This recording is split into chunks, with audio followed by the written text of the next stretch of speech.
Hello, welcome to Plat Chat episode 98, and everybody's gone from the table except for me. Oh, everybody's gone. They're all at Bren's Nan's house, is what I've heard. That's been the talk on the streets. And now it's just me alone at the table, but I'm glad you could all still join me, despite what has been occurring in regards to your ability to travel. What has been occurring on the other part of the world as you guys attempt to go to Copenhagen. But I mean, I do want to talk about that a little bit. Are people aware of what's going on? Have you guys been taking it to Twitter? Are you doing the classic thing that like Avast does, where it's like when an airline does something wrong, your first thought before you even try to solve the problem, you have to post a tweet with your blue check mark. You have to @ the airline. Have you done that? Have you done step one of that so far? I missed step one. I think we're messing up. Oh, whoa, spoilers! What's going on? Whoa. I missed. Oh! I missed step one too, and I think that really costed me because I was stuck in the airport for so long. I should have been cloud round at Air Canada immediately. Yeah, you're totally right. I don't even have a blue check mark. I never could have saved myself from this fate. I mean, I just had so many disasters that were avoidable, but some that weren't as well. Like, for example, I was on the same flight that went into Heathrow as Golden Boy and Bren, who both made the flight. I mean, they made their connection, and I just got stuck in a little separate security line of hell. And GB was sending me texts, and he's like, dude, just tell them you have a flight and you're going to miss it and just run to the front of the queue. I was like, no, I'm too British. I'm just going to miss my flight. I couldn't do it, man. I couldn't do it. I just can't. I can't inconvenience people. I can't do it. I would rather spend 4 hours sat in an airport for no good reason rather than tell some people I'd like to skip the queue. It's about the principle. It's about being British. So I didn't even get the chance. Go on, Sorry, Balla. No. I didn't even get the chance. I literally, I was just getting inconvenience left and right. I got to Newark. That's where I was leaving to go to Toronto from Boston at the first, like, that's where I started. So I'm already going like up and down the East Coast. But when I get to Newark, I have like 5 hours to chill before I go to Toronto. The Toronto flight gets delayed and they're like, oh, you're not going to make your connection, which is like an hour later after I would land. So they send me back out.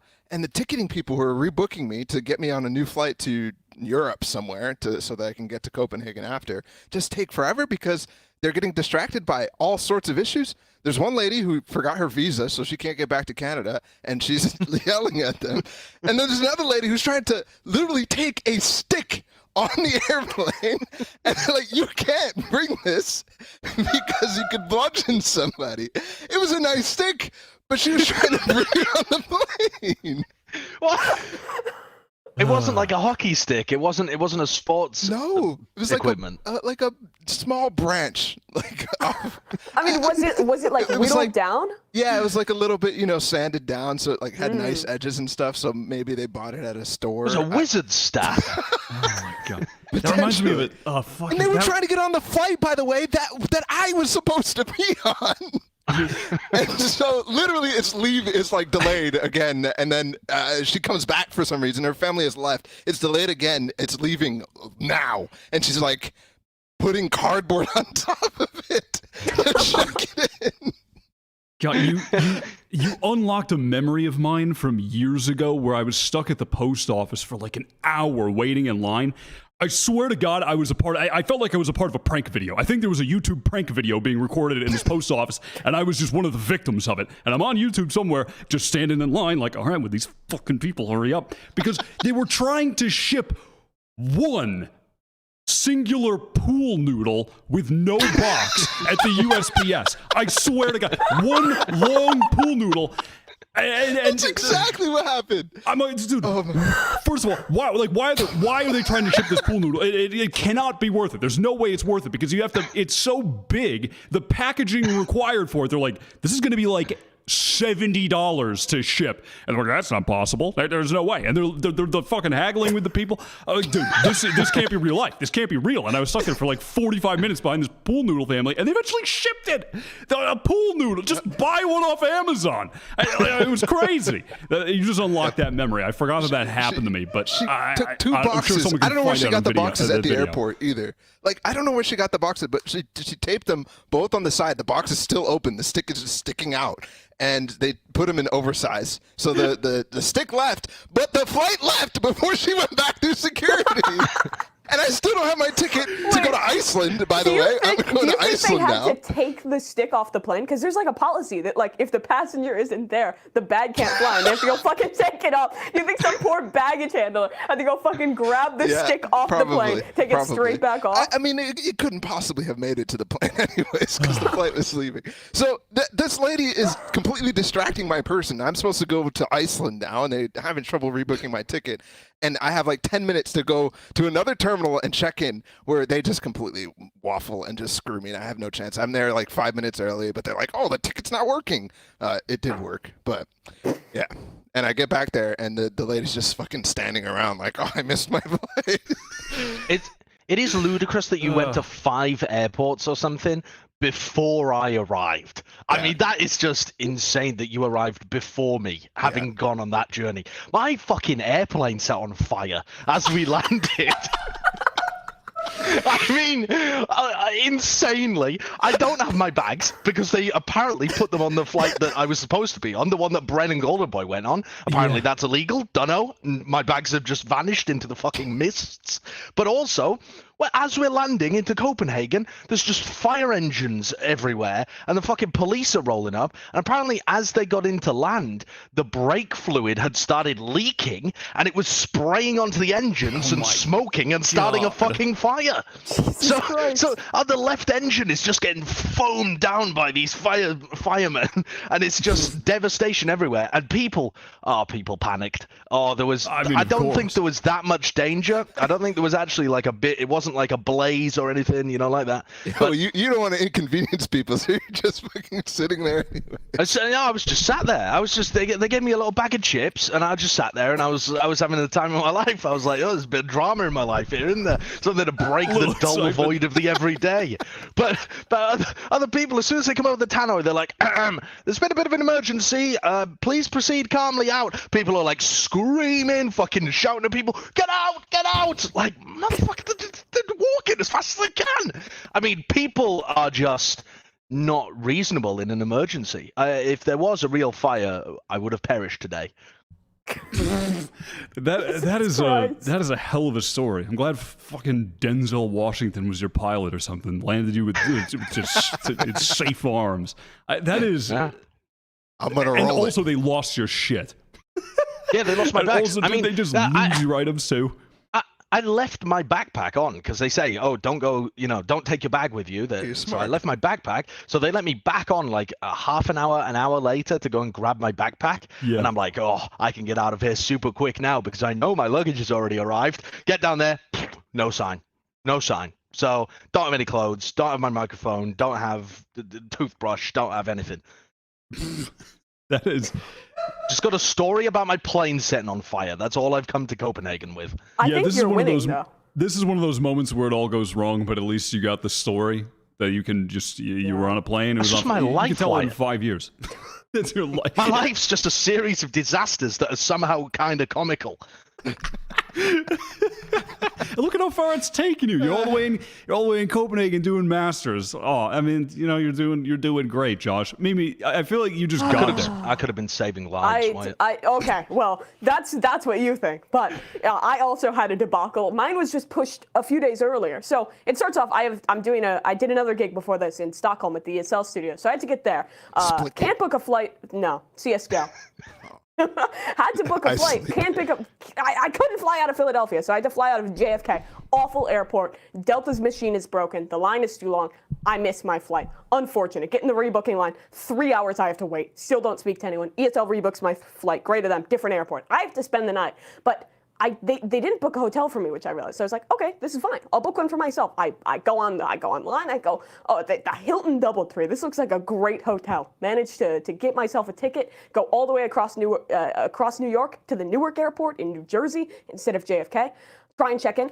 Can't do it. I'm 19. You have to be 21 to check into the fucking DoubleTree. So they don't let me in. I paid my own money on my own credit card. I have my ID, everything. They will not let me in. I have to speak to the manager. She says, you need to find someone to fucking, to check you in who is 21. That's so much more dangerous. Yes, Just go out on the know. street and find someone over there. Why doesn't she do it? The fucking manager. Yeah. I don't know, but she gave me this side quest, so I'm haggling people in the lobby of the Hilton, and I'm like, but hey, can you please do this? And eventually, this woman, very kind, her name is Crystal. I have to like haggle with her and her husband, like, please, I'm a very nice person. I'm trying to get to Stockholm for work. I need to check into this hotel, and she's like, okay, I'll do it. So eventually, check in, stay overnight, get to Stockholm, all good. Then after my ESL show is over, I'm trying to get here to Copenhagen from Stockholm. Should be easy. Half an hour before my flight departs, all the SAS pilots strike. No flights from Scandinavian Airlines for the rest of the day, for the rest of forever. I don't know. I think they're still striking. I had to get a train overnight. I felt like Josh, a second-class citizen in this country, and I'm training over. I eventually made it here 2 days ago, and I'm here. I'm alive. Yeah, the Scandinavian Airlines, I think, has filed for bankruptcy. So. Really? Yeah, I mean, I know Kurt and Wyatt might have a Scandinavian Airlines flight. Yeah, that's the problem. That's what started this all for me too. I mean, Oh no.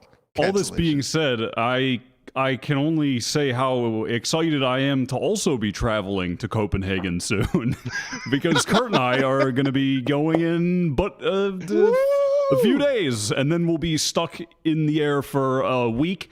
And we'll probably get there just in time to co-stream just the finals, the way things have been going. We'll be there right in time for the finals. But yeah, we're also going to Copenhagen, and we're doing a couch stream. We're doing the official Plat Chat watch party couch stream live in Copenhagen. I'll be there the entirety of the show, and then whoever is not on the official broadcast that day are going to come to the couch. That is the plan. And that is, I believe we're starting the stream, what day, Kurt? Do you remember? Do you know? I think we're starting 1 or 2 days late. I can double check, but I think it's the 13th is the earliest we'll start. So we're going to miss the first 2 days, potentially. We might be able to start earlier.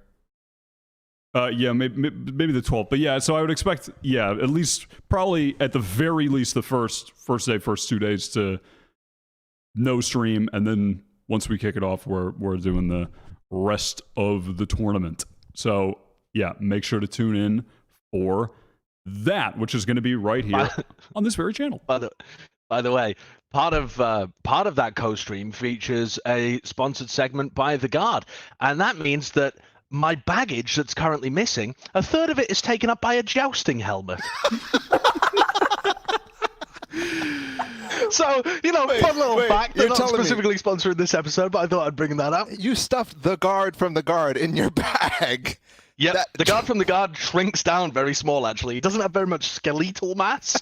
He just kind of shrinks into the helmet. Yeah. Skeletal. All right. What happens if they just lost your bag forever? Did they give you money and you have to go buy a new guard from the guard somewhere in Copenhagen? They'll rebrand. Bring him back from the dead? The org will rebrand if they lose my bag forever. We lose the sponsorship. The Plat Chat Corporation goes bankrupt. It's over. It is over. Okay. So sad. First, before we talk Valorant, we're going to talk Valorant sponsor of the show. Not the greatest segue, but you know what? We're going into the we're going to talk about NYFU. It's the No Pressure episode 1. The NYXL have launched a new premium docuseries about New York's biggest Valorant team, NYFU, following their rebrand and their roster formation, which is out now on the NYXL YouTube channel. It's kind of a one-of-a-kind series in the Valorant competitive scene. I think certainly in regards to the quality of the edit and everything is pretty awesome. They've done a great job with that. It's very cool. So, yeah, Kurt, if you want to go ahead and just play this quick trailer so you guys can check that out. Valorant best. Competitive Valorant is Riot Games will be franchising the game of Valorant. I just want y'all to realize how fucking fortunate you are to be able to play a game and get paid. We brought this team together. You're all insane players from your previous team. Keep working hard and working more than other teams and rosters. You know we have the potential. That's why, we're all together here. When those moments get high pressure, that's when we need to rely on our fundamentals. I have that drive to try to be the best I can be. I don't think the grind ever stops. You have a really good game where you're like, damn, this feels good. As long as you keep a good head and keep a good mindset, like, you'll get your shot. Make a plan. When we are on the same page, even the worst fucking idea, it can work. Next time you're feeling bad about how a fucking round went, take a deep breath and realize there's people out there with a real struggle.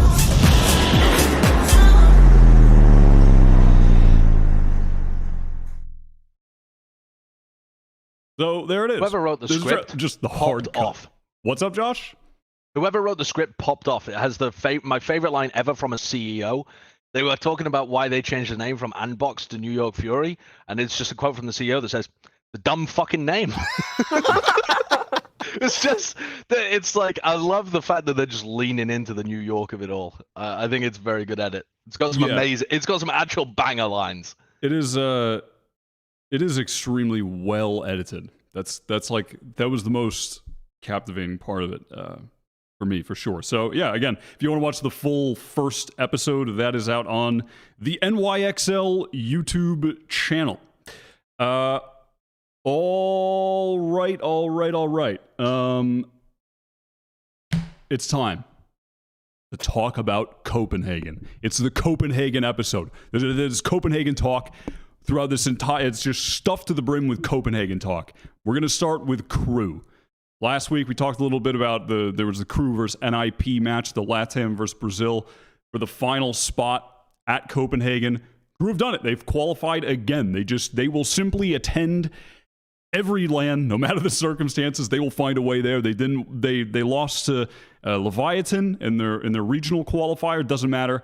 They're going to get a clean sweep over NIP to make it for, what's the stat, Josh? 5 times in a row? 6 times in a row? 5 out of 5. 5 out of 5. They've done every event. It's 5 out of 5, 5 in a row, however you want to frame it. There's like 4 teams that are 4 out of 5, but they are the only team that has turned up to every single event. And I think it's particularly impressive this time because they're not the best team in LATAM.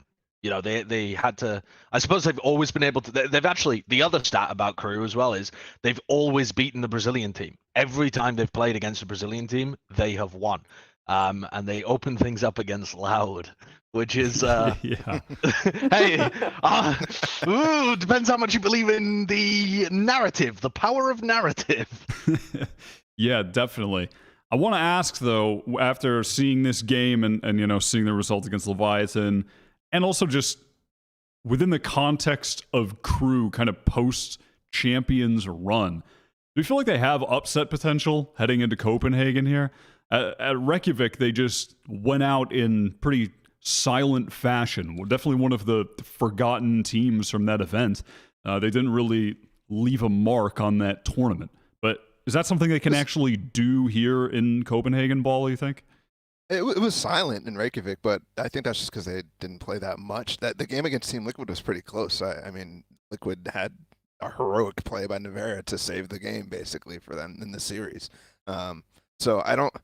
It definitely was not the same champions run, which I think everybody's hoping for. But I don't think they have that potential again. Just watching the game against NIP, watching the game against Leviathan, I see them as a team that they still have the good fundamentals. They still have star power in Kesnet. He's still fucking insane, and Mazzino as well, still pretty damn good. But they just don't have, in comparison to the other teams that are here, in my opinion. So they have the ability to upset, sure, but I don't see them as like a full dark horse who actually has some sort of potential to do something at this tournament.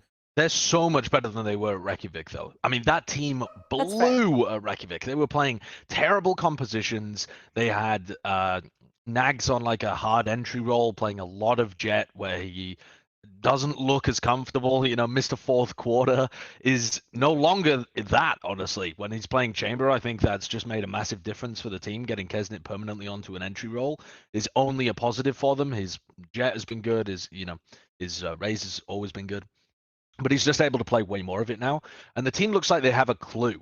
The problem is they're in just an insanely tough group with 2 of the finalists from last stage. So what's the question? Like, do they have upset potential against Guild? Maybe. Who the fuck cares though? Like, they're just probably gonna get grouped anyway unless they make a stonking upset against Optic or Loud. So maybe they can be the benefits of something crazy happening in the group, but do I see them at the level where they can beat Optic or Loud? Not unless something is going dreadfully wrong with one of those teams. I agree. I think the changes with Nags onto the chamber, like this team looks more comfortable than they did at Reykjavik, but I still don't think it's enough. I still see them kind of making some of these mistakes, particularly in the late round where kind of weird stuff slips away from them. I mean, NIP played a pretty close match throughout all of this game.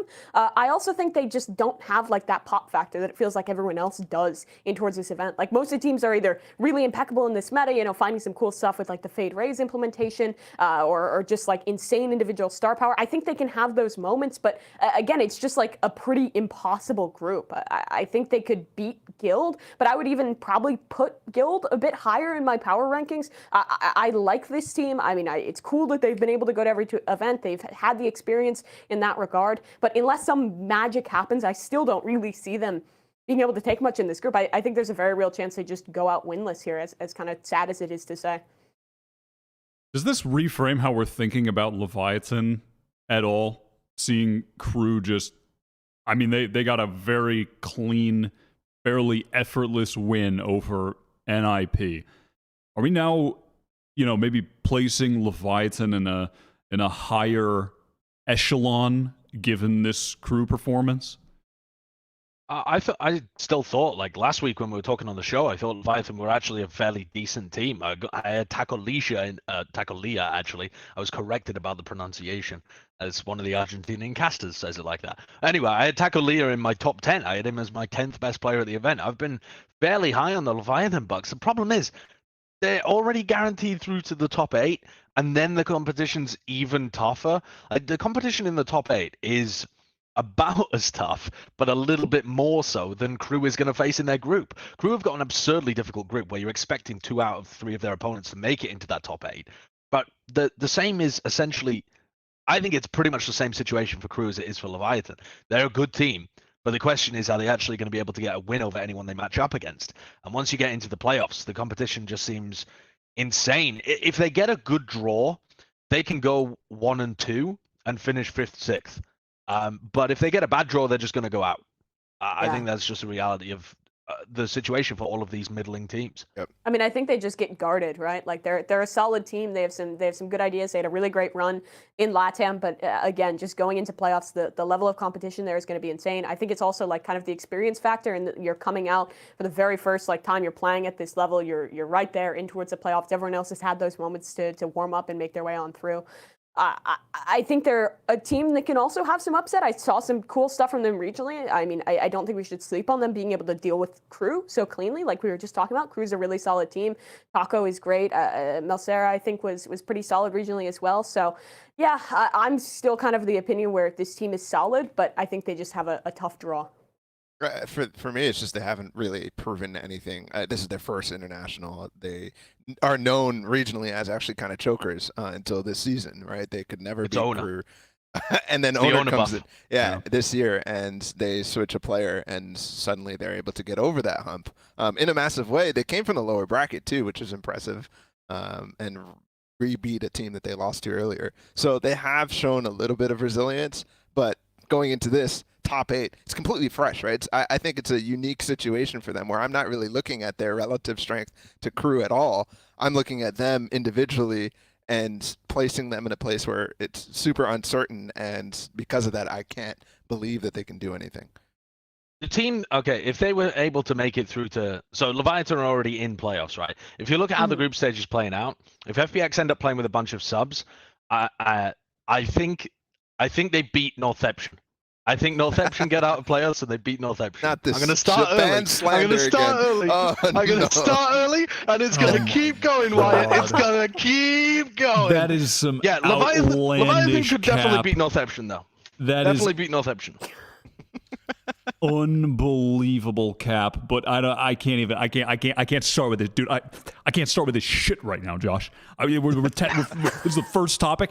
I can't start with this shit. What I want to talk about is the implications a little bit before we move on Loud, because now they're in this strange situation where because NIP lost, they have to start in the groups. And I suppose they got fortunate, I guess, in a way that, their group looks like it shouldn't give them much trouble. I mean, obviously, Optic is the biggest competition, but looking at it on paper, you kind of just put an Optic and Loud through above those two teams. I mean, it feels like there's just a tier gap that exists between those teams, right? So it didn't work out in the worst way that it could have had there been some of the other heavy hitter group stage teams in there that have, I think, a little bit more upset potential. But I feel like it's not going to affect Loud. I don't think it's a huge deal for the overall tournament. Do you guys share that same sentiment? Is it not a big deal, or is this actually not good for Loud? This team's incredible. They've obviously just been dumpstering everyone in Brazil, have ran into absolutely no problems playing there. I think they'll have no issues against Guild, against KRÜ either. KRÜ's a team that they've played before, I believe, at other international events, or at least someone that they should be familiar with coming from the same region. So I see them making it through. I also imagine that there's a pretty good chance that they could take down Optic in that one as well. These two teams have been trading wins back and forth from back at Reykjavik. They have a lot more experience now than they did then. My Loud stocks are very, very high, and I see absolutely no world where they lose in the groups. It's worse for Optic. Having Loud in group stage is worse for Optic, because now they have a group where I think Optic's lows, the worst that Optic play at when you look at them in matches is lower than Loud. I think Loud are more, I mean, they also play in an easier region where maybe they're not punished for their lows as much. But even when you saw them play at Reykjavik, again, not a large sample size, but Loud are just fairly consistent in all of the games with maybe a bit of a drop-off in the final. But it wasn't like a massive drop-off in the final. I mean, we've seen Optic play some wonky matches before, especially in group stages. I mean, in multiple tournaments. So they're going to have to come out the gates doing all right here. They can't afford an upset loss to pretty much anyone, because you might run into a tough team. Yeah, this honestly just you're makes going to me... be playing such a difficult decider match. Yeah. Maybe. Sorry, this just makes me a little sad that with the delay is so weird. But for this one, it's a little sad, honestly, that their fate, if they get playoffs or not, is decided by another team from their region winning or losing. I still really hope that at some point that gets changed. They're lucky, though, because the Brazilian region before this didn't do anything at all. And only last time did anything, and they still get this chance. And that's a reason why they won Reykjavik. So they're lucky because of it. And I don't necessarily think... Yeah, I agree with you. It probably shouldn't exist in the first place, though, because it's just weird. Yeah, I'm not saying it's necessarily a bad thing for them, but it's just like maybe if there's going to be that LCQ tournament, you could put the two teams that qualified through in that and like play for seeding or something. I don't know, but it's also just the whole format's going to be changing next year, so it doesn't matter really. I guess it does, yeah. And unless it has implications for champs. Yeah. I want to check in on something. The streets. Is there any discussion amongst them? Any, back and forth, little whispers going on in any dark Copenhagen alleys about what's going on behind the scenes? I know you guys haven't been there for a while, so you might not have been able to spend a lot of time out on the block. You guys got any juice, though? Any juice? I have no juice right now. Juice. The juice box is empty. I have some juice. Okay, I was at breakfast this morning. Okay. I've been here a little bit. I was eating my food. I saw Doom Bros, met him, very nice guy, and I saw him sat down at a table of 4 next to a certain individual that looked suspiciously like Angel. Suspiciously like Angel. That is juice. It is juice. And what were they eating? You can't even make that up. Wait, hold on a second. They were eating for breakfast? I saw him get some coffee. Doom Bros got I'm pretty sure he got a croissant. He remarked on how there were so many pastry options. This is all really important information, Mimi. Thank you for delivering this. This is the hard-hitting analysis. This might be more important than finding out whether or not their whole team can be there. This might be more critical to their success. I have not been talking to the streets, but I did check-in with Doombros like 3 days ago. Oh When yeah. I was doing a VOD review, and he said that he said at the time Angel was very likely to be going. Yeah. So that makes sense. It's probably not Shao in a disguise. That probably was Angel that you saw, Mimi. You can never be too sure. I don't want to make any fake You news really happen can't. here. You really can't. But the Shao and Sugetsu he said was like 50-50, but also there wasn't necessarily a time limit. So it's like if they keep going throughout the tournament, there might be a period where those players become available and are able to get into the team. You know what I mean? So it's Oh, like I see. one day they just happen to get the visa or whatever, and so they can just attend. Interesting. Again, that's 3-day-old information, so maybe it's shifted since then. I'm sure it's an ongoing process. Yeah. But yeah, I don't really have the juice, but I have some hope. You know, we live in Copenhagen over here. Boo! Balla, do you have any juice from Get the off street? the stage! I just saw, by the way, it just lagged, so Josh was just talking, and there's just no sound coming out. I do have some juice. I ran into 2 important people in the lobby while checking in. Okay. Oh my god. It was close to the street. It was, we were walking through the elevator or the roundabout door that spins around. Right. I saw Kesnit, and I waved at him like I did to Finesse, or who was it? Shazam. Yeah, Finesse that one time. Shazam that one time. I think, yeah. Finesse, yeah, it was Yay or something. And and he didn't wave back, and he just ran outside the door. So I was like, okay, cool. I come upstairs after checking in. It's like 2 minutes later, and he's streaming. So I think that KRÜ's not going to make it out of groups. Damn. They've got either that, or I don't know how he made it back up the elevator into the stream room, but he has a decoy or something. Yeah, it's like the fucking Prestige or something. Damn. This guy's got Kesnit, who's like simple, and then he's got Shazam. Those are the 2 people that he could be. They're just, I've been saying it, LATAM, they're just too focused on streaming and content creation, not like NA, where we put competition first and Optic are ready to back-to-back. I knew it. Some of the talk on the streets this week, though. Oh, you got, wait, is there more juice? Yeah. And at the same time as Kesnit was running by, yeah, I saw Saucy. He was bald. He was bald. Holy shit. And he appeared in the elevator with, I forgot which teammate, one of the loud teammates and the videographer, and they accosted me in the elevator. They accosted you? They said, you? Balla, why the fuck are you making shit up about Brazil getting blacklisted in scrims? He said, don't make shit up. In fact, we blacklisted the rest of the regions from scrimming us this time. So they're not scrimming. No, don't need it. Don't need the practice. Damn. Confidence is off the charts. Okay. I have something hard hitting.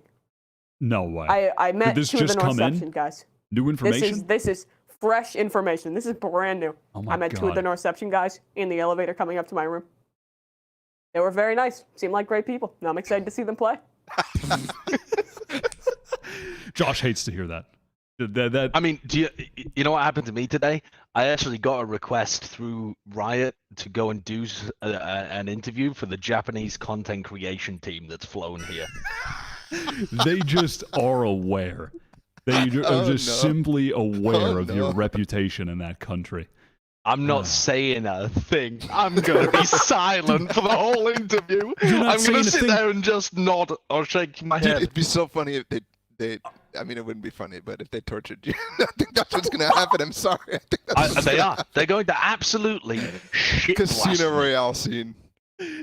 Yeah, just a rope with a knot in it, just flailing it around. That's gonna be me. Oh my God! I mean, listen. With that being said, I don't want to hear any slanderous takes on this episode of Plat yet, Josh. I don't want to hear a single slanderous take about Northeption. You're such a nasty man. You are such a nasty man. I don't want to hear one goddamn take. All right. First of all, I want to talk about one of the hot topics of the week. We flashed it up on screen, I think, last week. We were talking about Exa, maybe. Because BcJ, he's been talking a ton of shit this week. BcJ is... All right, someone at Exa said, dude, we got to get the numbers up. BcJ, Get out there and do some good media. And BcJ said, sure thing, XZ CEO. I'll go shit talk everyone this week. He has come out and he is just hurling trash talk left and right. Everybody's getting it. Stacks is catching strays for some reason. He's just in Korea chilling. Like, what are you talking about, me? So I want to talk about this. I mean, this is just so silly. I want to talk about this main point of discussion, though. This is the thing that got the most traction, which was BcJ saying that he and Crashies are the two best initiators in the world. And he specifically said people say Stacks is, but like they're capping. It's me and it's Crashies. And that was, stirred up some discussion. Also, BcJ, dude, watch out because you might be invoking the curse. I said this on the show when matter of fact, I said this on the show when Stellar said that shit about your team, about how the duelists weren't heavy hitters. That is the inevitable cause of the loss. As soon as you say something negative about a team you're about to play, you get smoked. So, dude, BcJ is playing with fire saying anything about the teams here. I've never not seen that happen. Every time someone talks trash about one of the other teams, that team always smokes them. So we'll be waiting to see if that happens. But except DRX first round of playoffs, yes sir. That's gonna be juice. Listen, it's certainly possible. It is certainly possible. So here's the quote. Kurt's pulling it up. Everybody always said, in regards to Stacks, everybody always says he's the best initiator in the world, and I say, hell no, BcJ said in the press conference. He's somebody that's from a worse region, and he's getting way too much credit. This guy's doing nothing special, and I do believe that me and Austin Crashies Roberts are the best two initiators in the world by far. I hope he really said Crashies' full name there. I really believe that myself and Austin Crashies Roberts. And then wait, what was Zekken's follow-up quote? Did you show that, Kurt? I didn't. My video's delayed, so it just looked like I did. Wait. It doesn't look like you're having any internet problems, so you're fine. Yeah, I can kind of tell because it sounds. Yeah, it's like every time I say something, it's like there's brain input lag occurring. But I know it's just internet lag. But wait, I just want to compare like my the trip down quote. the East Coast. We're fucking going from Copenhagen to like wherever your server is with this Kurt in Austin, and then back to Copenhagen, so that I could talk to Mimi and Josh. It's so bad. It's crazy. Zekken's quote after is just like, I want to play Forsaken, he said, a goofy smile plastered on his face. I think it'll be fun. Like that just after BcJ just roasting Stacks for no reason. Just come out of pocket. But you know what? It stirs up the fun stuff for morons like us to talk about. Free content? Okay, thanks, BcJ. Yummy content. I'll take that for free. So are BcJ and Crashies the best initiators in the world? Josh, what's your initial thought upon hearing that? I mean, do they and Stacks even play the same role, honestly? I mean, they play some of the same agents, but there's like most teams are playing double initiator in a lot of their comps. And so you've got like a player that plays a lot of the Sova stuff, and then a player that plays a lot of like the Sky and the Breach and stuff like that. I don't know if the roles are okay. If we're going to assume that the roles are applicable, there's some names being left out here as well. Like Stacks is really good, but I think his Breach is particularly god tier. His Sky's been exceptionally good too, and not just in Korea. He's brought it on the main stage. He's brought it against international teams, which BcJ never has because it's his first fucking event. But then there's also other people around, like, I mean, Sassy is somebody that you've got to throw into the conversation. We're seeing Leo for the first time for Guild, who's always been much better than the team that he's been playing on too. And then, I mean, who else have you even got? Yeah, sure. Shao has just been fantastic in terms of especially his Fade. Mystic might try and stake a claim at this. There's not only names being left out here. Yeah, Mystic's been on fire too in terms of like the current form he's been in. I don't really care who the best initiator in the world is. I just love that the big man is talking his talk. That's what I love. The big man is talking. I like that he picks on somebody his own size too. Then Stacks. Honestly, BcJ only has a B- on Social Blade. He wants to get that number up. I respect that. He's hustling the social media impressions. A B- on what? On Social Blade. I looked up his Social Blade. I'm pulling some stats into this discussion. All right, he wants to get that number up. Hoping for maybe an A-, A+, depending on this event. I think he can do it. I believe in him. But yeah, I think Stax is really good. Stax has proved it. I think as an initiator, he plays more roles. His Fate has been looking really good in Korea. I'm excited to see that internationally. His Breach has always been god tier. As for BcJ, I think he's a really good Sova, but I haven't been like crazy impressed by his Sky. Like he's been doing well individually, but it's like, I don't know. I think there's better Sky players out there, and I think it's unfair to say.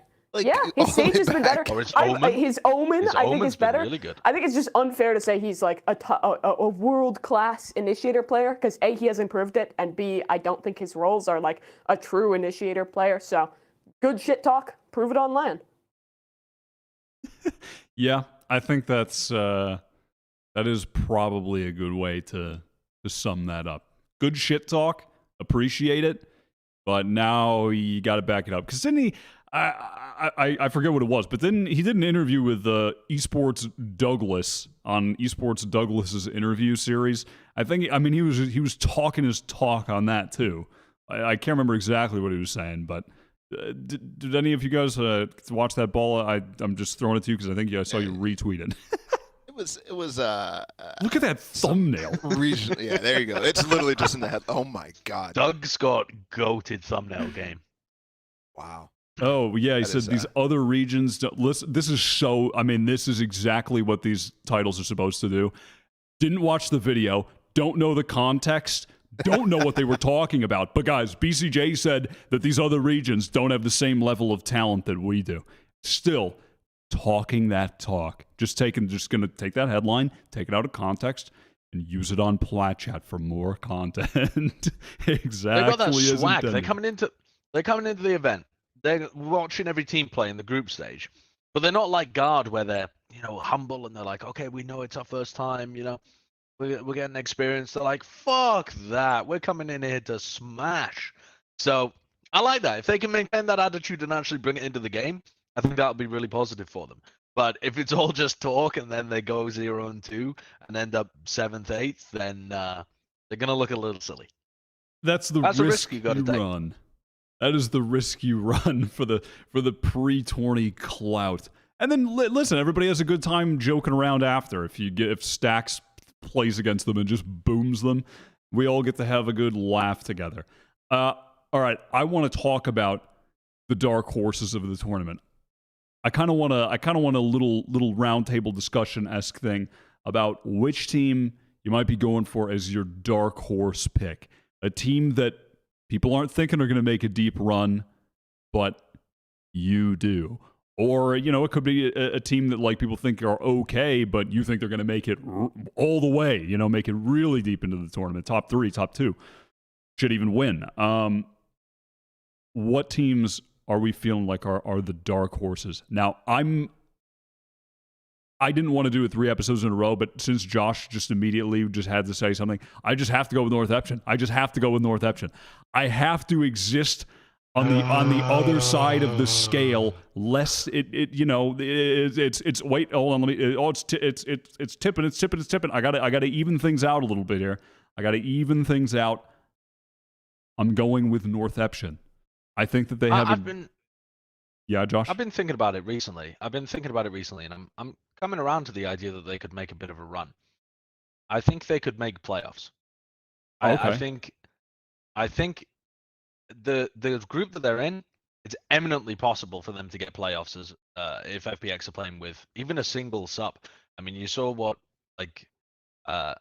actually in EMEA Stage 1, FPX looked fantastic with only a single sub, so I don't really know about that, but they also had a very good player subbing in for them. But if FPX have a couple of subs, I think North Eption can get to playoffs, and it'll give them enough time to hone their game a little bit.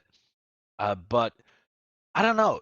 Wyatt, do you really think like they get matched up against who would be your best matchup for them, I guess, once they get to playoffs, for them to actually do anything similar to what Zeta did?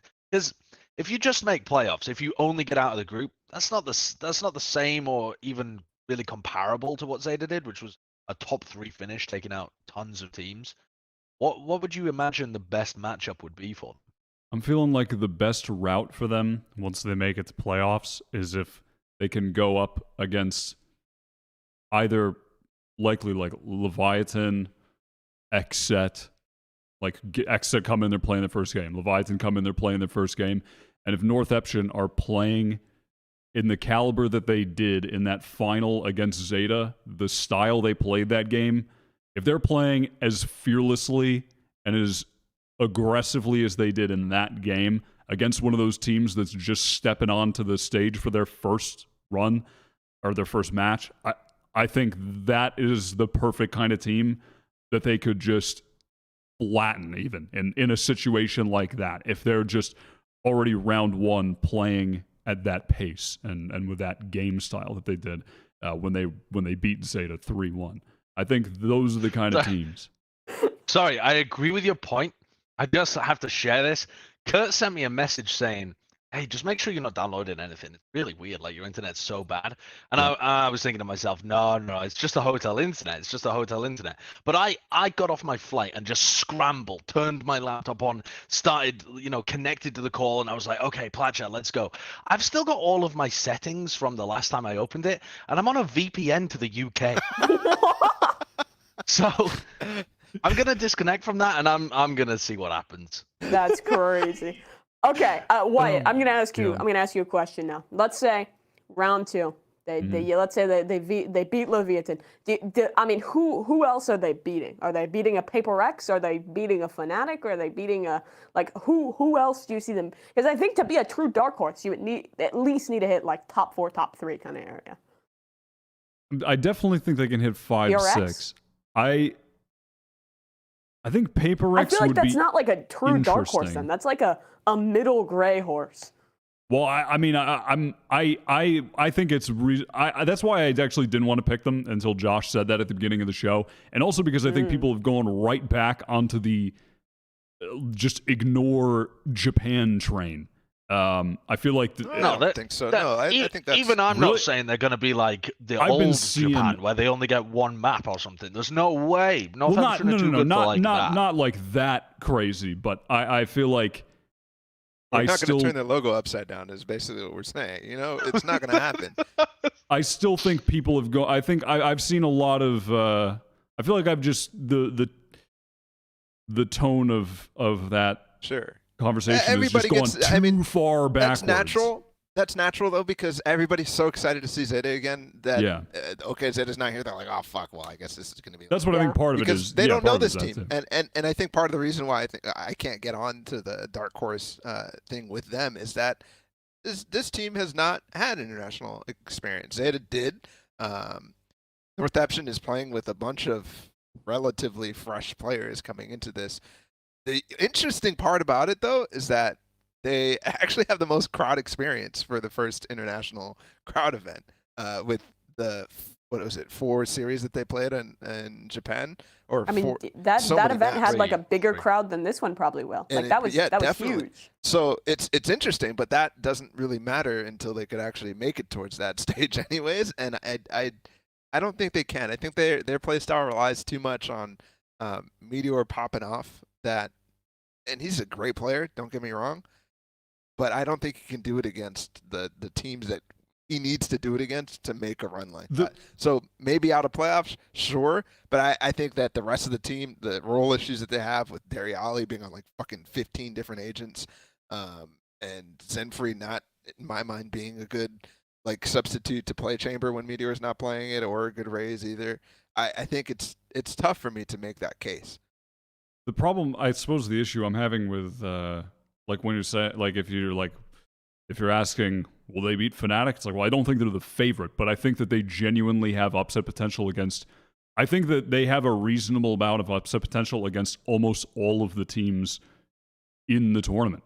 I really think that they do. No way. There's no way that they're upsetting a Fnatic, an Optic, a Loud, a DRX. I mean, that's why I'm excluding the like top 2. I'm excluding like the top 2 there. Sure. But I think that the way they were playing the game against, I just think that their game style, Again, I just keep saying, if they play the way that they played in the final, I'm not talking about how they fucking played against Crazy Raccoon. I'm talking about if they play how they played in the final against Zeta. If they can repeat what they were doing in that final, then they have a lot of upset potential against almost all of the teams in the tournament because of... If Exet can do that, they'll win the event. Except Exet are not going to do that. They will simply not do that, though. That's the difference. Why not? Because they literally do not fucking play that game, the game in the way that NorthEp should do. No, they don't. But I mean, I feel like all of the teams have shown flashes of form where they would be able to win. There are different, maybe not all of them, but there's like but the teams like that 5-6 teams that have shown flashes of form. It's Sure, about but consistency. it's like I think Wyatt's talking about like top 5, top 6. I think that's not totally unreasonable. I mean, they're in a group with FPX, DRX, NorthEp. If FPX has subs, I think that's winnable. Xerxia, I think that's a winnable match. I think you can make it off the group out of those two. Then you play an early round against like an Xset or something like that. Find a nice little upset early. I think 5-6 is a reasonable placement. I don't see them getting deeper than that second round of playoffs. So I don't see them beating any of those like kind of top 4 teams like your Fnatics, your Louds, your Optics. I'll give you a team that can. I mean, I've talked about them last week a little bit. In fact, they're probably not a dark horse pick, but I think Paper Rex are a team that aren't. I mean, if you look at like the odds or whatever and the community perception, people aren't expecting them to win the event. Dude, they look so good. If you're talking about a dark horse in terms of someone that's not in the talk about winning, but is in the talk of like, you know, making it deep, I would punt for Paper Rex. And on the other side of that, I'd be looking at FPX. Everyone's ruled them out because they're assuming that they'll have subs. They're kind of just not even really in the conversation because they're probably going to play with subs. Who knows what's going on? But if they can get at least 4 of their players together, they could get some wins where it feels like they are disadvantaged, but they're still being able to beat some of the best teams in the world. I think it's still a reasonable shout for that team to go on a dark horse run where you don't expect it because of the disadvantage because of the sub. Yeah, I mean, sure, but I'm thinking about them as well as being like top 4 team potentially without the subs. So it's hard because we just don't know what the fuck is going on. So if like Sugetsu can't make it, I devalue completely that team because I feel like he's so important, and that's not replaceable in a way that the subs that they've mentioned so far work out. It's weird for them. It's hard to even discuss them basically because of that entire thing. We just don't know the story at all. I'd throw in actually Xerxia as somebody who could, at peak form, and has shown that they can have consistent performances at that type of level in Reykjavik, in Champions as well.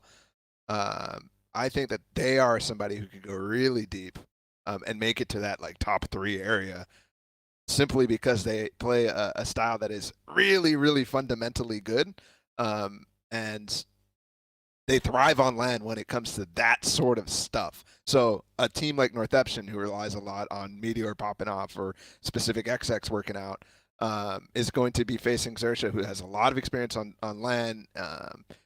I just think that they can make it really deep with their peaks that they've shown over and over. I'm gonna agree with you on the Xerxia point.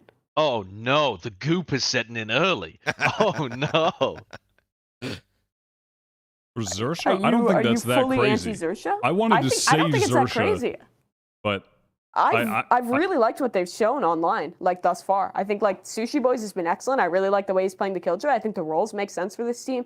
If Surf can find like a similar performance to what he had at Reykjavik, they make a little deeper run. I mean, let's not forget it was super close that they didn't make it out of groups in Reykjavik. I think I forgot who they lost to. To Optic. It was Optic there. They took 1 win over Optic in their opening match as well. That Team Liquid matchup was super duper close. It came down to like overtime. Liquid pulling out some crazy clutches to make it through. I think this team is really sound. I think they have a great understanding of how to play the game. They have great experience as a squad. I think it's super reasonable, Balla, to expect them to make it to playoffs or to think that there's a possibility for them to show us one of those moments and dive deep. I also think that every time I've watched them before an event online, I always feel underwhelmed by them. And whenever they come into an event internationally, it's all of a sudden like, holy fuck, like These guys are so they feel to me like when they make it to LAN, they feel like Zeta did when they were super buffed at the end, you know, in playoffs, where everybody's playing off of each other very well, where they have a lot of freezes that the IGL's calling, where they just do the right thing consistently over and over as a team. And that makes me, that's obviously like a team that I can't not like. That's just my play style. That's the type of thing I really look forward to watching. And to me, that makes a candidate for a dark horse. To me, Xerxia have had like a couple of good upsets, but saying that they could make a consistent run deep in the tournament implies that, again, they're going to be able to like take that form and just push it way further. I don't think it's feasible for them to be able to upset teams over and over and over again. I think they could get like an upset in the group stage or something. But also when I've been watching them, like 3 out of 7 of their, you know, if you're thinking about the comps, 1 comp for each map, like almost half of their comps are kind of shite that they're running. Like their fracture comp is kind of shite, their split comp is pretty shite, and their Haven comp's pretty shite.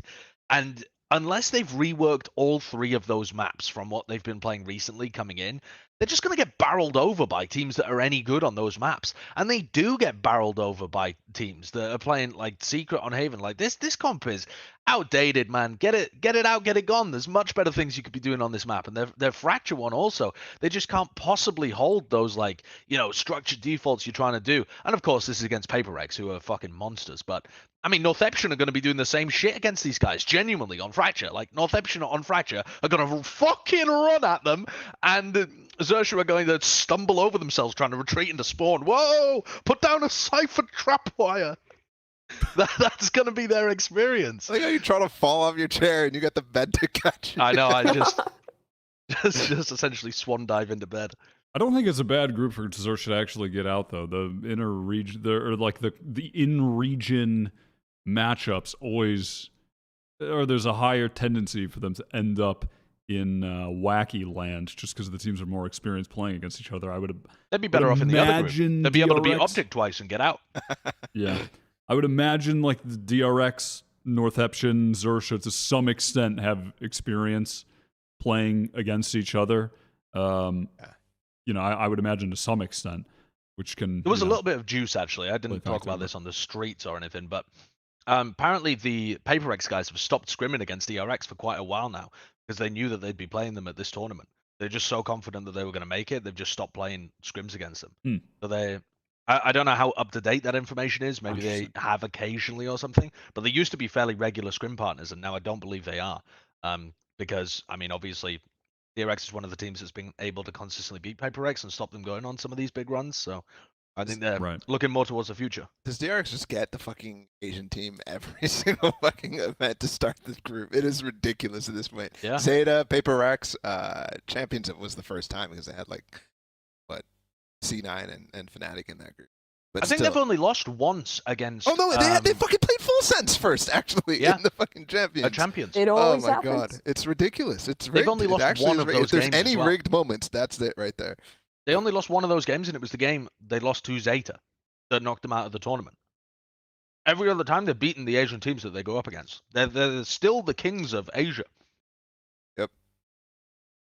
Yeah, which does kind of strike some fear in the heart of belief when you're trying to consider Xerxia and Northeption in that group. But if FPX have subs, you just kind of, I mean, it feels inevitable that one of those teams is going to be the team that makes it out alongside of DRX. But that is if you're dead set on DRX making it through, but they've shown in the past that they are going to beat the other teams from Asia with consistency, aside from that second matchup against Zeta, when Zeta were finally able to beat them. Sort of in line with the dark horse thought, I wanted to ask about what player is set to have a breakout performance? What player is, you know, coming into this event either, you know, as their first, or a player who maybe didn't perform before, like RB or something? If you think this is RB's time to, is this going to be RB's tournament, Josh? It's his last chance. It's not his breakout performance. The last chance qualifier. He's on a thin string. I don't decide whether or not he stays on the team, but I've got to be imagining he's on the thinnest of ice right now in terms of performing at these big events. Because what's the point of winning all the games in Korea if you can't turn up at international lands? Yeah. So, I've got someone to suggest. Okay, I'm gonna put Meteor out there. I don't know why I look like a grape all of a sudden. The hotel lighting's pretty crazy.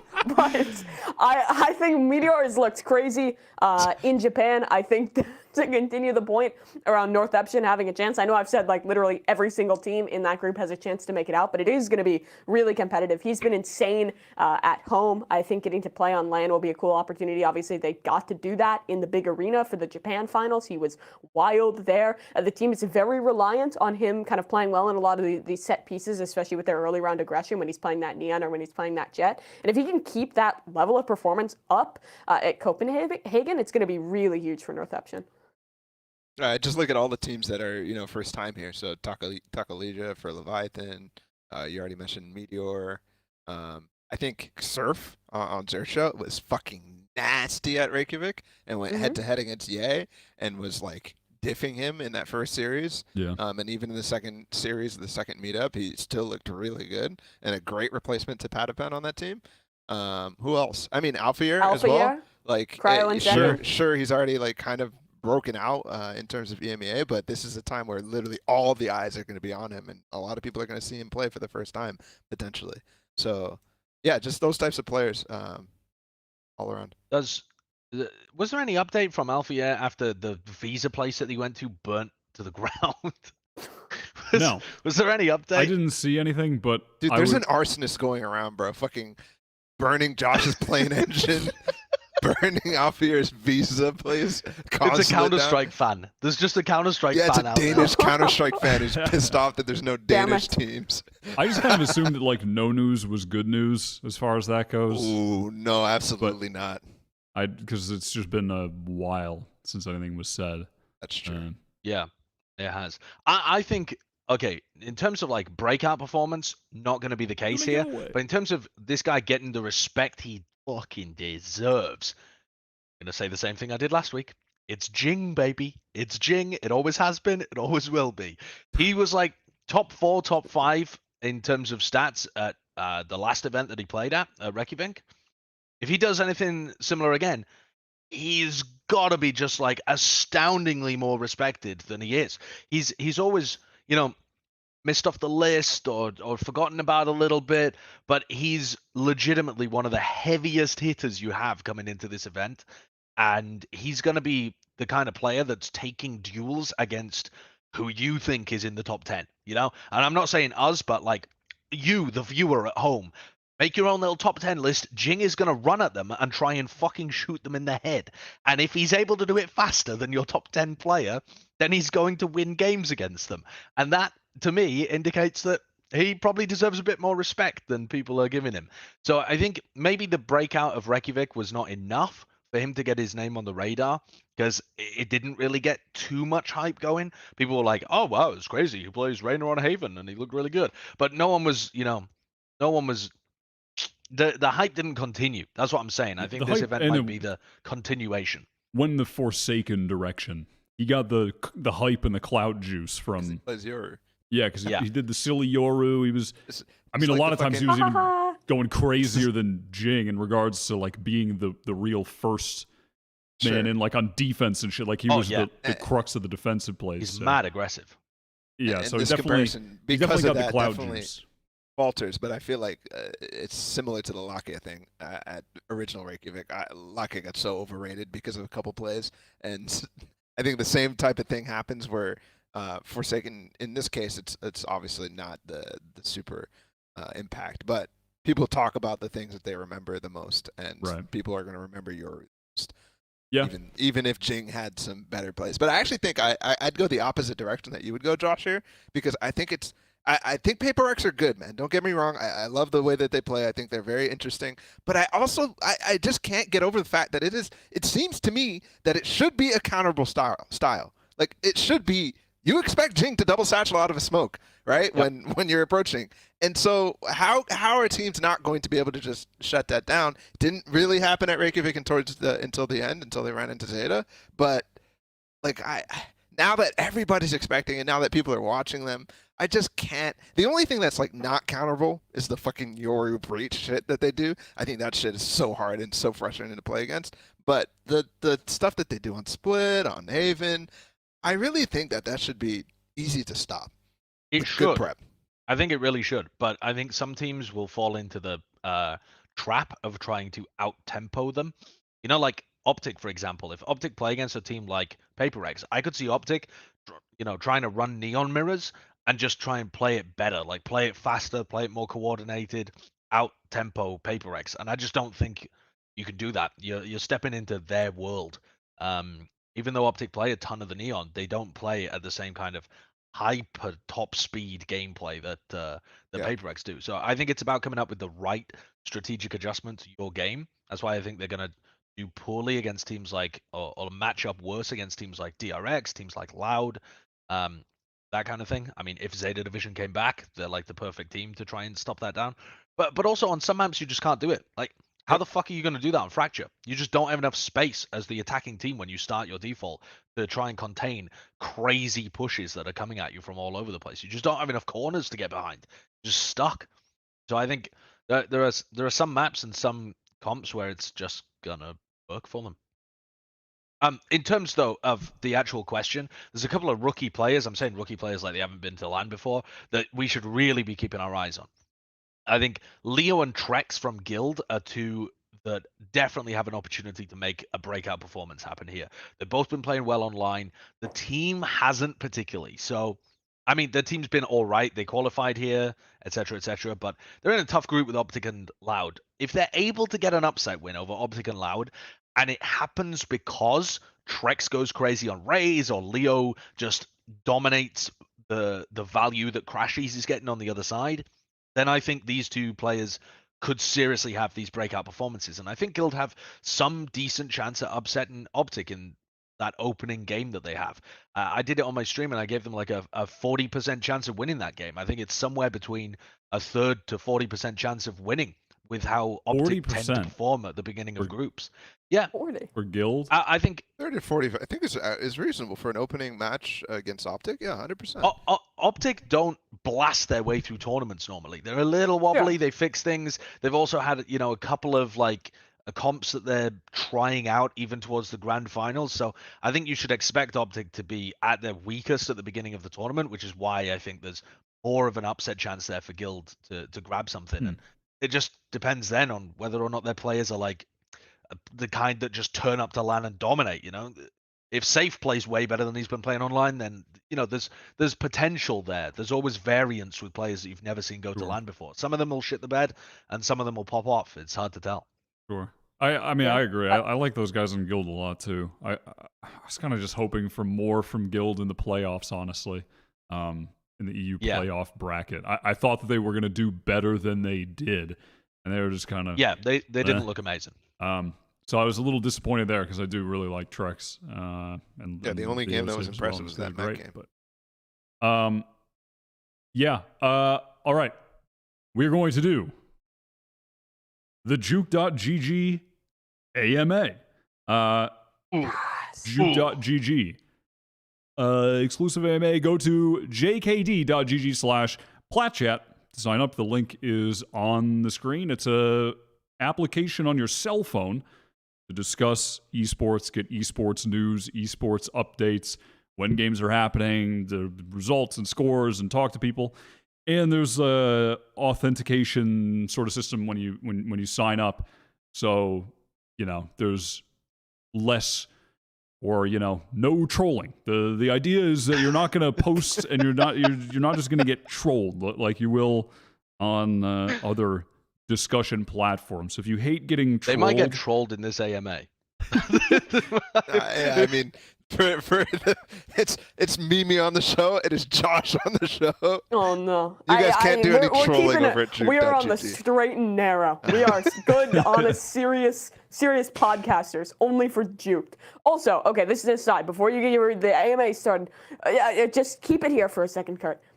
Doesn't Josh look like Durka when he plays online? Like with the headset and like the white background and being bald and the low quality camera. He absolutely does. It's not just because I'm bald. No, it's there are not, so many balds no. at this event as well. It's not just But the I'm bald. not saying you Josh, look like Saucy. You don't look like I'm saying Saucy. you look like Durka. You don't look like Saucy. You do kind of look like Durka, especially when you get the facial hair going a little bit. You get there's something similar going on. There's something similar going on with you look like and Durka. Safe after he cut his hair too, though. Yeah, so. like, you don't look like It's just Owner. You know, all the you balls. look like Durka. No, yeah, okay. It's a All big right, difference. Right. There's a large difference. Yep. All right. I'm looking here at some of the questions that we've got. Hit us with a question. Hungry for a question. I put.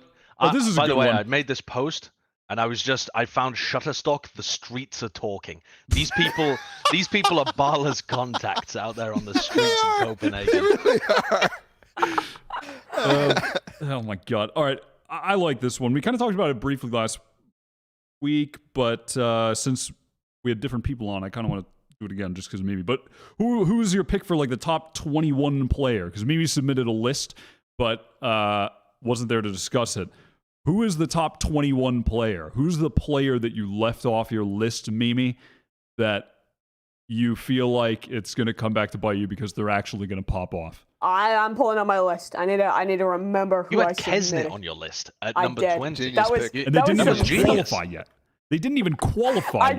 I took a gamble, Chad. but I had faith in them over NIP, so I just said fuck it. And I think I if I remember correctly, I put a second KRÜ player on the list as well. I was on my KRÜ player. Really? Probably. I think no, I might be lying. No, if I might be Kesnet was capping. 20, then there's no way. That Okay, you I put don't think any there was other any way. else. I think Mazzino might have been playing better than Kesnet recently, honestly. I think that's fair. I think that is fair to say. He's been popping, Balla. He's I know, been but come popping. on. Like, you watched, like, what, 2 games of fucking KRÜ, and then you said... No, I've watched a few. 3? I think I've watched It's 3 been a whole matches. Of KRÜ. season. I think I've watched 3 matches of KRÜ. Yeah. And no, I'm I'm not saying I did, but I'm just assuming that Kesnet was fucking popping off in the I have my entire answer. season. We need to, guys, please, we need to focus on the Juke.gg AMA, brought to you by Juke.gg. I think I left Trex off my list, and if not, he was super low on there. I think he was really amazing online for Guild. Obviously, they had kind of a mid performance. They did make it. I think we were discussing him a little bit earlier. I think he could have a crazy pop-off performance and propel Guild out of the group. Maybe they can do something crazy. I don't know. He could definitely be in that spot for me. I didn't make a list at all, and so I know this question wasn't directed at me, why, but I really want to trigger Josh right now and say Nags. Nags is a top 21 player. Honestly, based. He was so good on Chamber this season. He was so much good. better. His In Chamber's been good. the 2 games I watched of KRÜ, he was fucking validating. Dude.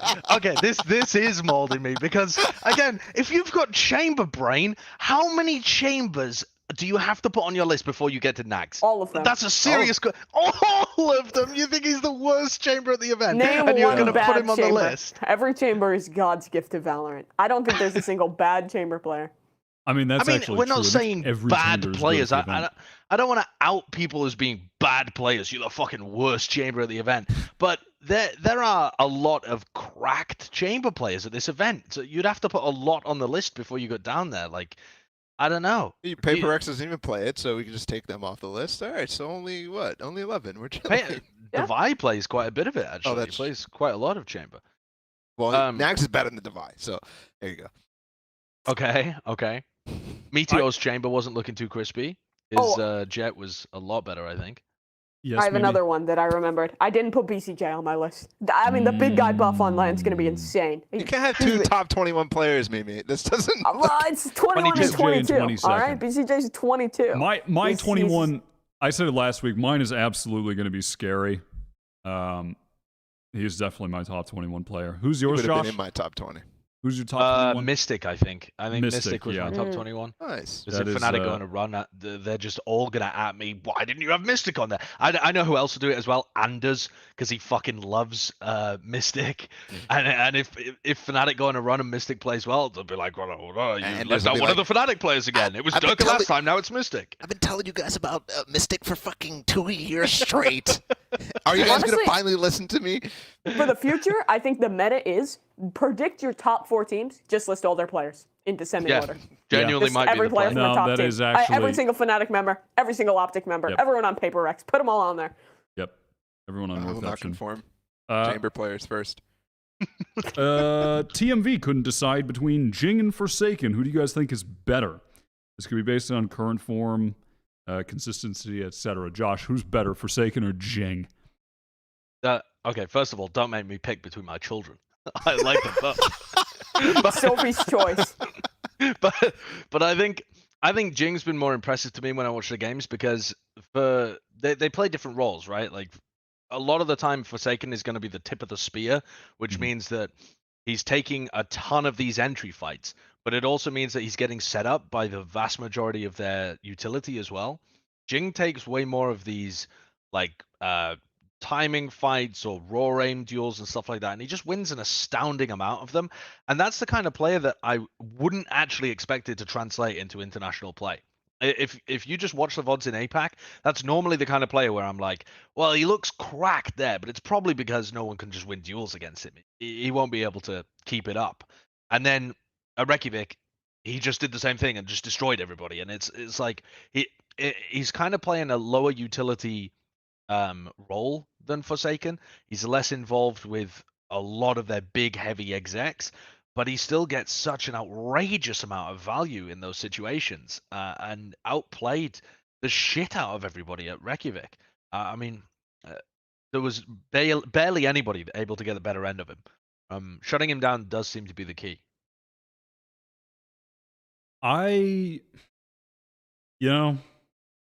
My heart just says Forsaken because he plays Yoru and it's funny. Well, he has a funnier Twitter You know what account, I mean? so let's He's do just Forsaken. the funnier player, so I kind of have to. I just feel like I have to go with Forsaken. Ball, you're shaking your head. Yeah, I'm shaking my head because we already talked about this. Yeah, I mean, not to. Let's see if there's any other questions here. Power ranking where? That's a good question. At the end of this episode, we're going to be ranking the top 12 teams. You asked that 2 hours ago. Oli. Well, you don't have to wait much longer because it's coming at the end of this episode. So you don't have to worry about that one. Ultra crazy. Do you think that China will produce good talent or make a run at LCQ in the future? Josh, how are you feeling about Edward Gaming? I have barely watched any VODs of Edward Gaming, but I love the fact that they're called Edward Gaming. I just think it's the funniest team name you could possibly have. And I've watched some of, like, a little bit of the VODs, and I was just befuddled, baffled, bamboozled. I was watching people run into sites with shorties on full buy rounds. I was watching people hit the sickest martial shots I've ever seen. It's just going to be so fun watching them at LCQ, even if they get destroyed, because China in esports just doesn't seem to give a shit about what anyone else does. They don't look to other regions and learn from them. They forge their own path and have occasionally divergent and convergent evolutionary chains where they'll come back to the same path as everyone else, but they created an entirely new route of getting there, or they'll just branch off into their own system. It's like watching a fucking AI, like a fucking Stockfish bot, or playing StarCraft or something like that, where they just do the craziest things, and it's like, oh wait, actually that is optimal. The single game I watched of Edward Gaming was just some fucking just batshit insanity. It felt like I was watching like 2020 NA, and it was like, I think it was like double duelist, double initiator, and like an Astra, and it was just raised jet diving in like crazy. I don't know. Edward Gaming is the next big talent in Valorant. I'm ready for the Chinese. What? What? That's the signal that the topic is over. The AMA is ended. No more questions. No more questions. No more questions. All right, let's get into the group stage. Everybody, you know it, you love it. It's the Plat Chat prediction segment. Woo-hoo. Kurt, let's check out how the viewers did on our last predictions. Let's see. How did the viewers do? Oh, good job, viewers of KRÜ. Let's go. This has a little asterisk on it. We're giving him credit, but this went up at midnight, and it looked like there was a surge of votes for KRÜ after they won, but we'll give it to you guys. So wait a second. The viewers Oh cheated. no. The Timmies. The Timmies are immoral. I don't. That's all right. We'll let him. Look at his smug, chubby cheeks. That kid knows he did something wrong. Ugh, Christ. All right. Well, good job either way, viewers. Good job Great for job. cheating. Let's check out our last week predictions. There they are. Yay! Yay! And now Let's go. we're gonna do Oh the wow! I called upcoming back up to matches. Balla. Yes. There's That's Mimi insane. Gaming on top. I love Fucking Mimi neck Gaming. butts. All right, we got the upcoming matches. We're gonna pred for the group stages. First, we have. Wait, Balla, did Mech just single-handedly destroy your Yes. predictions? Because you were like way ahead of me, and then you predicted Mech like 9 times in a row, and you Yes. just got deleted. That's so sad. I plead the fifth. Yes. That's unfortunate. Mess. It's all right. They're signing. The Hey. guy. All right. Let's Optic versus Guild. That's what I've heard. They're signing someone. And we've all gone Optic. Blackjack guarantee. 40%. 40%. I think upset here. 40%. I would give this the Platjack guarantee. I Does- think that's risky. Who? Personally. Wait. We gotta. First of all, we've all gone with Optic. Okay. Josh is saying there's a 40% chance that Guild win. I think it's more like 25. I'm giving it a less than the 40. I think we got to give it the guarantee. What do you think, Balla? I'm not up there with. I'll give it 1 thumbs up. I won't give it 2. I'll give it 1 thumbs up. And like a Who half. wins the thumb war? Josh's face. Oh Christ! What do you think the Josh's odds are, picture looks Balla? like it. Wait, what's it? Okay, go ahead. Sorry. I agree. I agreed with Josh earlier. The 30 to 40%. Although I kind of think that 30% is probably the lowest you should ever say for a Valorant match ever, unless it's literally like, a top 10 team versus a bottom 100 team or something like that. But yeah, I mean, it's definitely possible. I don't. Is this where the Optic don't beat Europe narrative comes into play? Is this where it happens? They've never even won a map. Fake news, anyways. They've never even won a map against an EMEA Fake team. news. What do you mean fake news? It's a real stat. They played an EMEA team at one time. Twice. Twice. Oh, Ascend. They went 0 Christ. they went 0-3 against Gambit, and they went 0-2 against Ascend. Bullshit.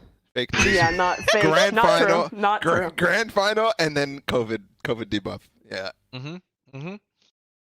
Yeah, Opening game of groups.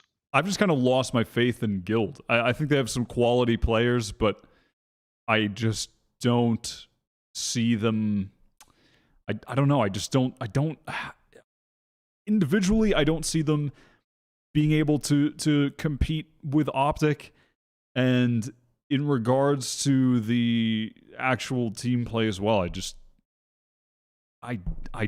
don't think they're there right now, and it's pure speculation because it's like the Optics start the tournament slow thing, and they did that before, but I kind of feel like after losing to Exit in the final and having the COVID weekend of games, I feel like they're just going to come in serious and focused and ready to just win, and I don't think that they're going to have the early on adjustment period in this tournament. I don't feel the same way with that as maybe previously.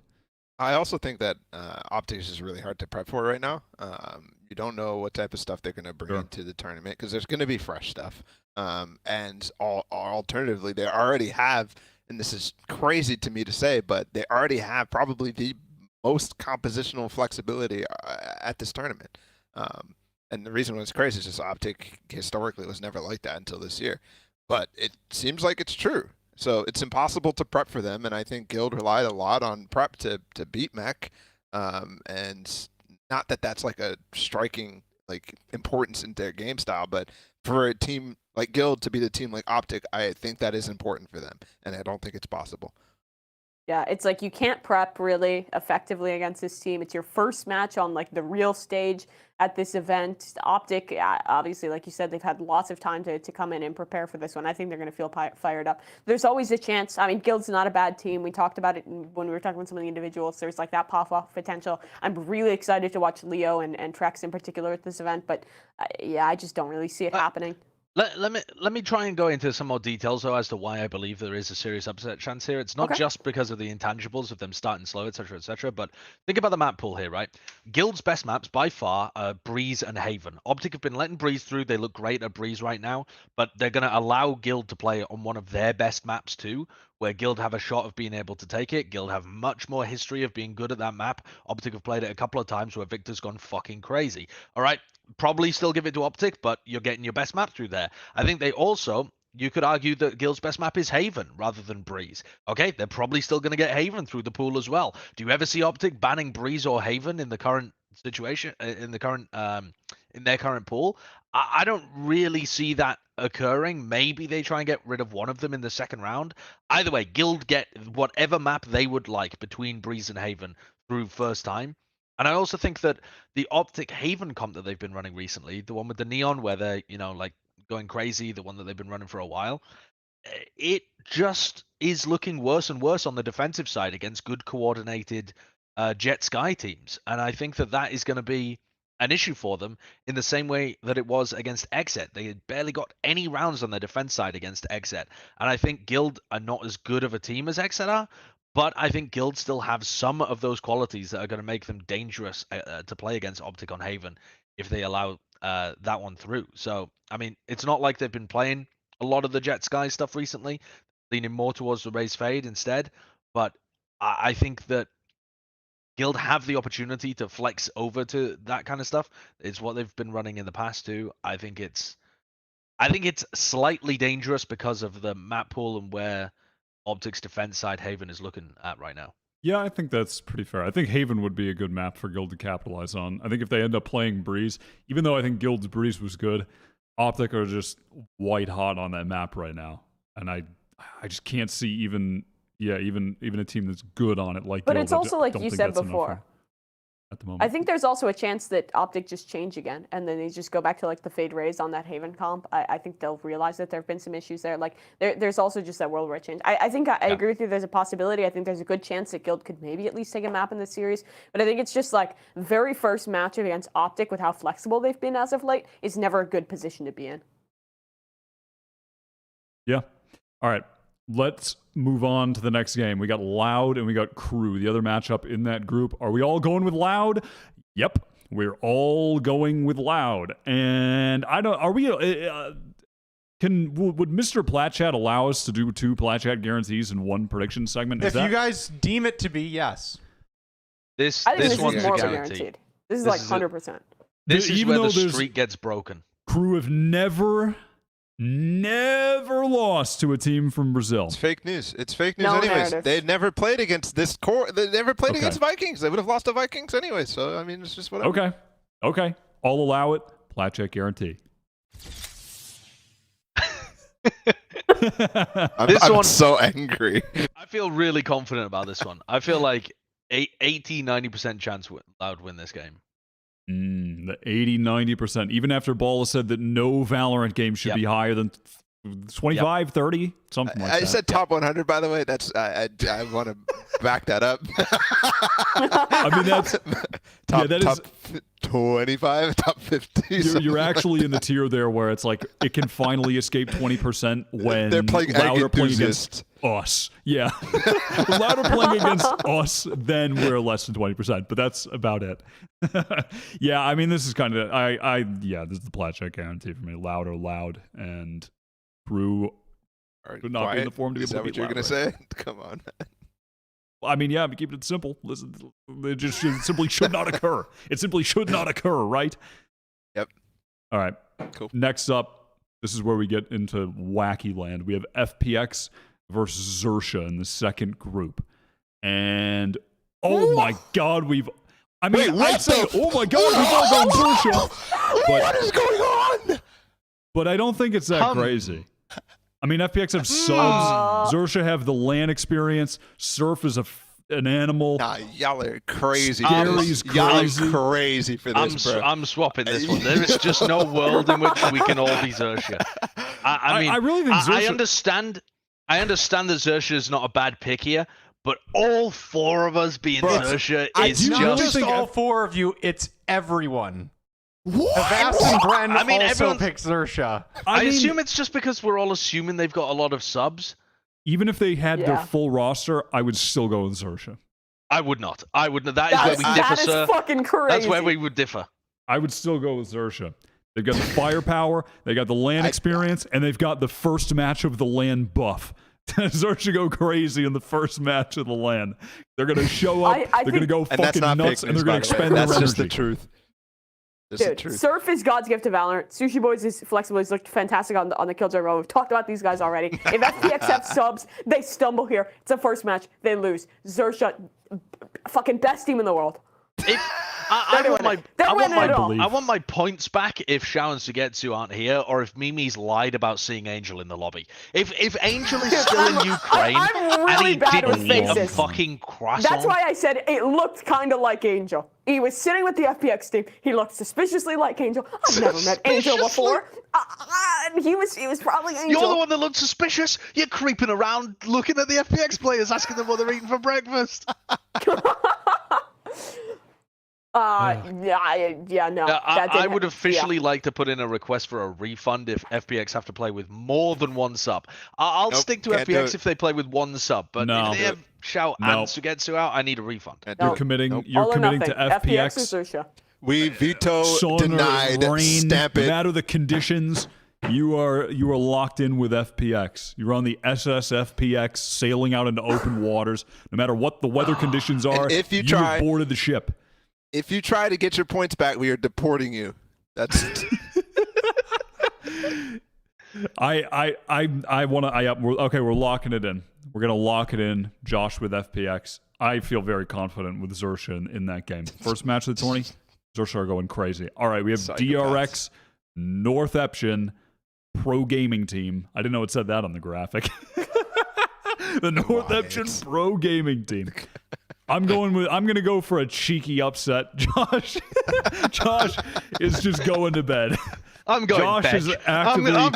I'm going actually bed right now. Josh is going to sleep. Dude, You know why I'm going to your room sleep? looks Because so this is another. small. This is another like 90%, 80%.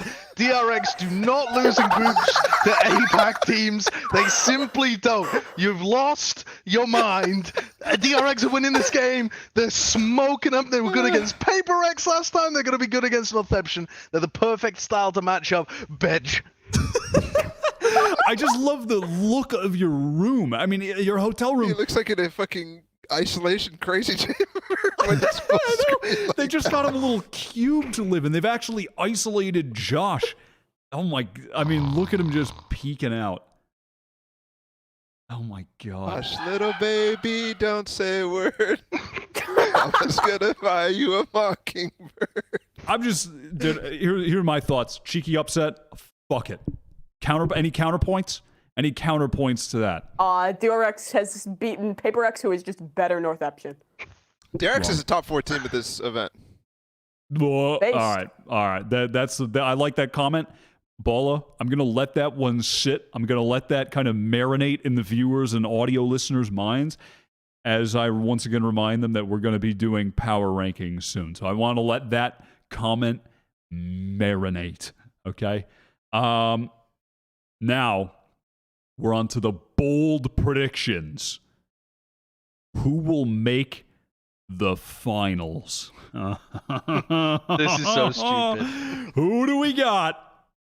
I didn't know this was called bold predictions, bro. Fuck my life. Mine is yours are not bold. This Dude, is we got not the bold bench predictions. whatsoever. Okay, let me Fucking read this Wyatt out did for bold the predictions. audio He's got listeners. saucy. I want to send them on the audio adventure. Mimi and Balla have gone with Fnatic first, Optic second. I've gone with Loud first, Fnatic second. And Josh has gone with Paper X first. That's bold. I like that, Josh. This guy's creating That's content. only bold prediction. Fnatic second. Okay? Now, first of all, let's start with Fnatic, because they have appeared in all of our top twos. All of our top twos. And I didn't want to do this. Listen, I'll be the first one to say it.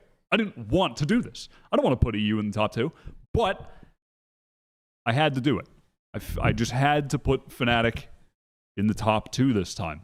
I feel like first of all, I have some kind of feeling about the psychological state of that team, all right? After showing up to Reykjavik, they had the subs, the situation was messed up, they couldn't be there at full force, they go out in 2 games. First of all, chip from that, placed on the shoulder, all right? So right away, I feel like that, I'm just going to say based on that, I like to imagine that they're in there in the locker room. They've got the desire, they've got the heart, and they've got the fire to make a deep fucking run at this tournament, okay? Durka on LAN, ultra giga beast. He's gone crazy at the LANs. I expect him to go crazy again. He's been insane online. Durka very well may be, when all is said and done with this tournament, the best player at this tournament. I think that's a very, very reasonable end result. And that's also not even factoring in Alphair, who's been crazy at this stage. And then I think when you look at Mystic's performance, especially in the playoffs, he was in great form on the initiator. I think the supportive utility from Enzo and Boaster is bar none. They've got great setups on defense. They have great ideas. I'm definitely on the deep run for Fnatic train. I struggle to believe, though, that they could win. That's the cutoff for me, is a very deep run, but I struggle with them taking it all when they're going up against Optic, who you guys have in second place, who've done it already. They've won, they have the experience. And then also Loud, who have, they were just in the last final. They've got that experience with those 5 guys to come back and do it again. If I had your prediction, I'd have Fnatic winning, though. I want to swap mine because I also didn't realize that number 1, this is bold. Number 2, that this was like in order. I thought this was just who were making finals. But I think Optic would beat Fnatic in a final, and I think Fnatic would beat Loud in a final. And it's Paper Rex is not going to the final, so Josh, they are. Shut up. Yeah, they are. It's more to do. I mean, Kurt said it was to do with who went through the upper and who went through the lower, but I mean, it's kind of who you think is like going to be the better team, I suppose. But something you failed to consider though is that if Alpha does have a visa problem, if all of the visa offices have been burned down in the entirety of Turkey, then Fnatic have simply been put through the decal again. They are 2-dimensional.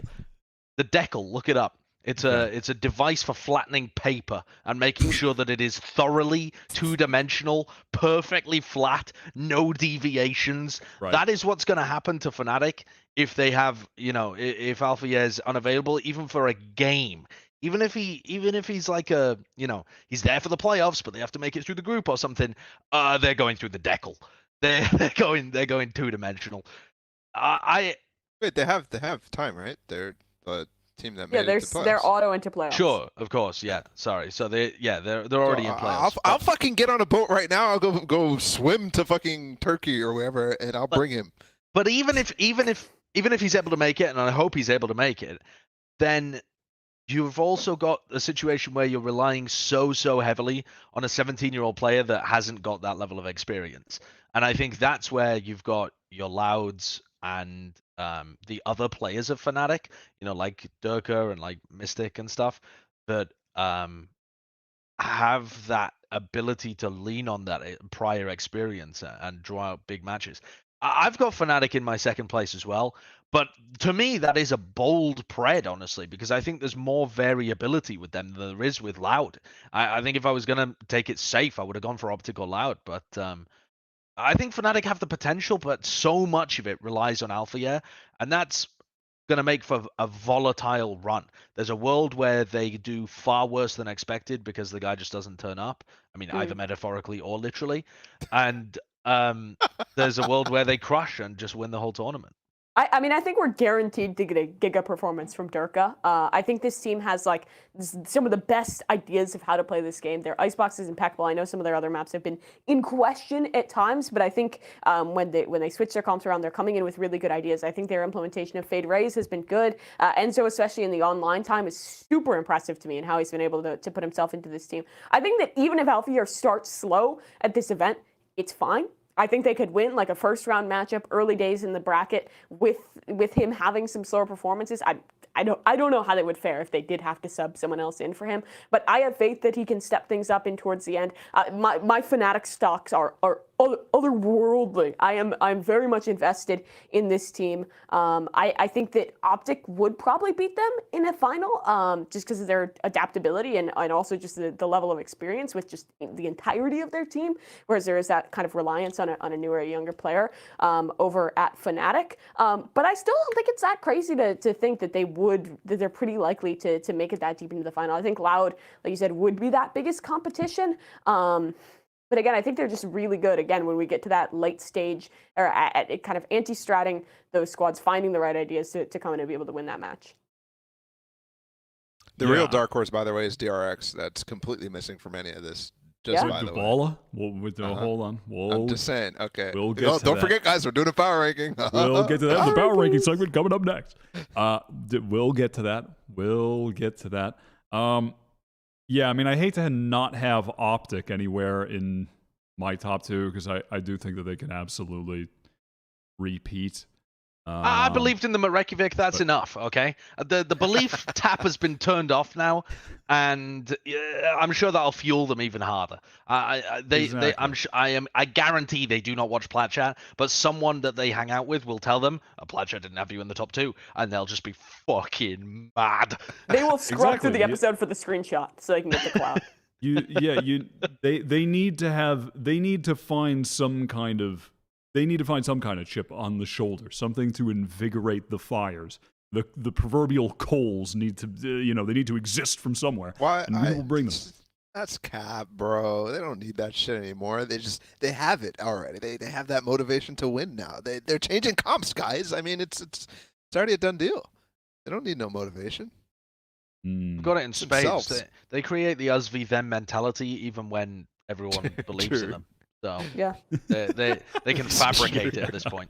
And I mean, these guys also just like enter their Joker moment whenever they lose. Ye in particular, like if you take a look at his tweets and just like the interviews he gives whenever they lose map, he's just like, this is not the performance for us. You fucking go back and change things up. The dedication to making improvements off of losses has been just crazy for this team. I think the first rematch that they lost throughout Reykjavik and throughout stage 2 of Challengers was that final against Exet, and obviously you have to take into account that like people were vomiting in the middle of that game. They've lost other rematches. It's just if somebody beats them. If someone beats them, they haven't lost since the A has joined the team. Yeah, if they get beat, they will come back. They will fix that. I think the same is true. I don't think starting in the groups is particularly bad for them. It's GSL, so it's double elim in the group. It's double elim towards the playoffs.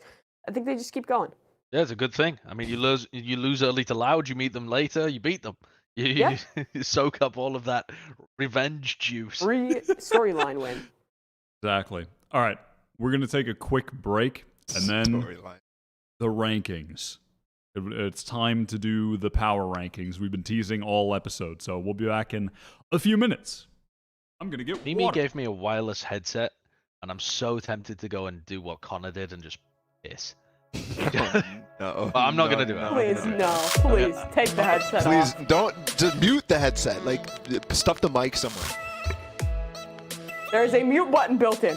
Oh, God. Josh is just a little troller. He probably has all of his stuff. I actually feel so bad that you don't have any of your things, Josh, if you're on the call. He's probably peeing right now.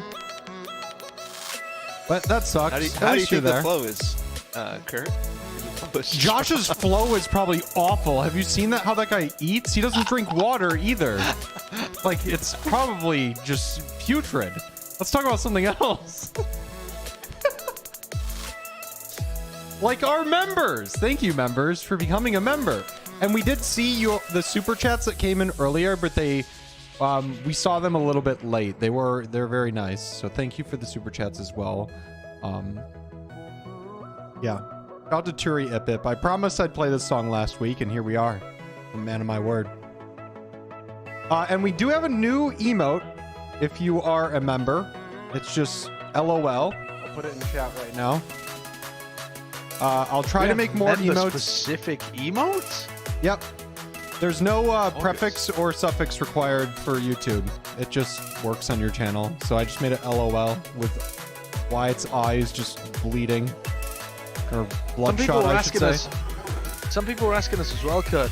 Do we have custom green screen clips for for Copenhagen? That's a great question. We have a lot of custom green screen clips. So we made a bunch of new green screen clips.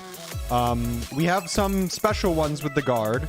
And I picked my personal favorites from all of the past streams we've done, and we have those on deck as well. That's assuming that the PC that I built doesn't get lost like your luggage, Josh. So... Dude, if we have to cancel the co-stream because they lose the luggage, that would be so funny, but also so devastating. So cripplingly financially breaking for Plat Chat as an organization. Yeah, watch it would the suck. airline that lose it will just pull an SAS and then just delete the airline after they lose your luggage and not pay you back. But if you get the money back, there's a crazy electronics store in Copenhagen that I went to today after my boat ride, and it was called fucking El Gigantor or something like that. And it was like Best Buy on steroids. It was We insane. gotta go there because we have to rent monitors for our co-stream. There was a little kid playing Fortnite on like the 40-inch wide monitor, and his mom was just sitting there on her phone watching him fucking play Fortnite in the corner of this computer store. It was great. Truly my kind of place. That's what I like to hear. I'm going there. That's where I'm going instead of the co-stream. Sorry, y'all. I don't know where Wyatt is. He's probably using the potty. But guess what? I'm the host now. And now it's Josh's turn. Or Wyatt's turn to host again. Sorry, I just... You ruined my moment! I thought I was going to have my moment. All right, back to the show. Just had to go get some... I'm just fucking drunk. I just come back, I'm drunk. Just ruined the podcast. I was in the security line that I was stuck in that caused me to lose my flight. And a guy didn't realize that he wasn't allowed to bring wine bottles from the previous flight through security. So he sat there and he downed 3 of those bottles of wine in the security. He's just glug, glug, glug, glug, glug. And he didn't like offer one. He was like chatting with me like, oh, this is crazy, isn't it? But he didn't offer one to me. He just glugged down 3 full like glasses of wine. Just shotgunning these mini bottles. Oh my god. All right. Let's rank the teams.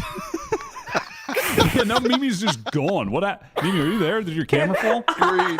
I had taken a sip of water right as Josh delivered that one, and I fucking did the thing where the water goes up your nose, so I had to go contend with that.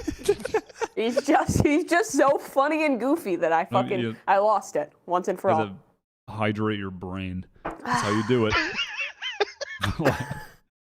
Let's do these power rankings. I love that. Let's do pull up the little graphic, why don't you? There we go. We got all 12 teams. We're gonna rank them. I think this looks good. Yeah. All right. Let's call it. Cool. Sounds good. See you guys next week. That's Plat Chat 98. Next week, it's 99. Wait, the Wyatt Weekly Award. Don't forget.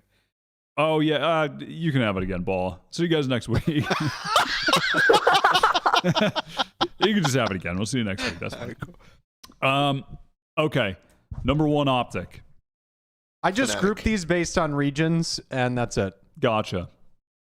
Number 1 optic. So you're telling me that Plat Chat hates LATAM? That's fucked up.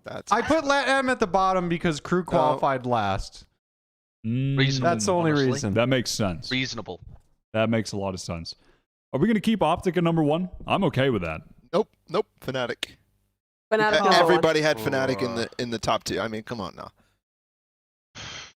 Okay, but that was bold predictions. If we're talking, Optic have been the most consistent team. They've turned up to 4 out of 5 of the international events. They won one of them. They placed second at another one. They've been they haven't actually won domestically at any point during that run, but they've been second place a lot, and they're the defending champions that don't look like they've missed too much of a beat. I feel like you need an You need an argument for putting Optic down from number 1 rather than an argument for someone else replacing them. What would your argument be for like Optic don't deserve number 1? I'm the only thing that comes to mind is that the fade race stuff. Is there any of that? So it's like, are they missing the meta with like switching back to Neon in a lot of cases? Maybe that's the argument that you go for, but even that could change. But as of right now, even they've shown they can play it and could switch back to it. So it's like, I'm also like a massive Fnatic stan, but I think they're like a clean number 2. Like their form has been insane, but I agree with Josh, and like there's no reason to actually bump Optic down. I think Optic 1, Fnatic 2 is very reasonable. Is this loud slander? When you put it that way, Josh, there's just no reason to move Optic out of 1. But is this loud slander? Or a good enough, a strong enough reason? I would have, in Reykjavik, I would have wanted to put, well, I didn't have any proof behind it, but after their international performance, like thinking back, I wish we would have put Loud a little bit higher, but I actually think that they've gotten a little worse since comes Reykjavik. the hot take. Not that moves them out of 3rd. I still think that they're probably a top 3 team, but I think they've become a little worse. Auspice has gotten better, but I think Saucy switching to Fade and them trying to hit the meta has struck me a little not amazing. And I don't agree with like Sadak being a top 10 player or whatever that you guys did last time. I think he's just looked mediocre the entire time. And then Les is way too inconsistent. Same with Pancata as well. For me to be excited. I mean, I'm still excited about the team. They're fucking great, but it's just not that same level for me as before. See, I've been really liking what I've seen from Les. I feel like his performance in the run up to Reykjavik was hot and cold, and then at the event he played really well. Yep. And ever since he's been able to play more chamber, I've just been more and more impressed. I do like his chamber, yeah. So I think Pancada seems like he stepped off the gas a little bit, and I'm never exactly sure what to expect from Sassy because I'm not noticing him too much, honestly, even compared to the other Fade players. But then he always turns up at big events. He actually always drops, some of the top. I mean, that's KPR, that's what ACS. happened. Like, was that true at Reykjavik? Yeah, he still had good stats at Reykjavik. It was a similar case that you're saying, Josh, where like the online, I feel like in the lead up to Reykjavik and the lead up to this event, Aussie just has been chilling online. He just hasn't even had to really do anything. And then when it came time for Reykjavik, he had some sick maps, and he was playing really well when they needed him in a lot of the series. Up until the finals was kind of just the Ospa show. But I didn't rate Sassy very highly coming into Reykjavik because I felt like the other people on his team had taken much more of a step up, and he'd actually faded into the background a little. But when it came to the event, he played a lot better than I had given him credit for in terms of where I'd put him. So I'm just expecting something similar to happen again, where you get big performances out of your Sassy, or occasionally your Pancada is just going to turn up too. I think it is reasonable to put Fnatic at number 2 with how well they've been playing, but I'm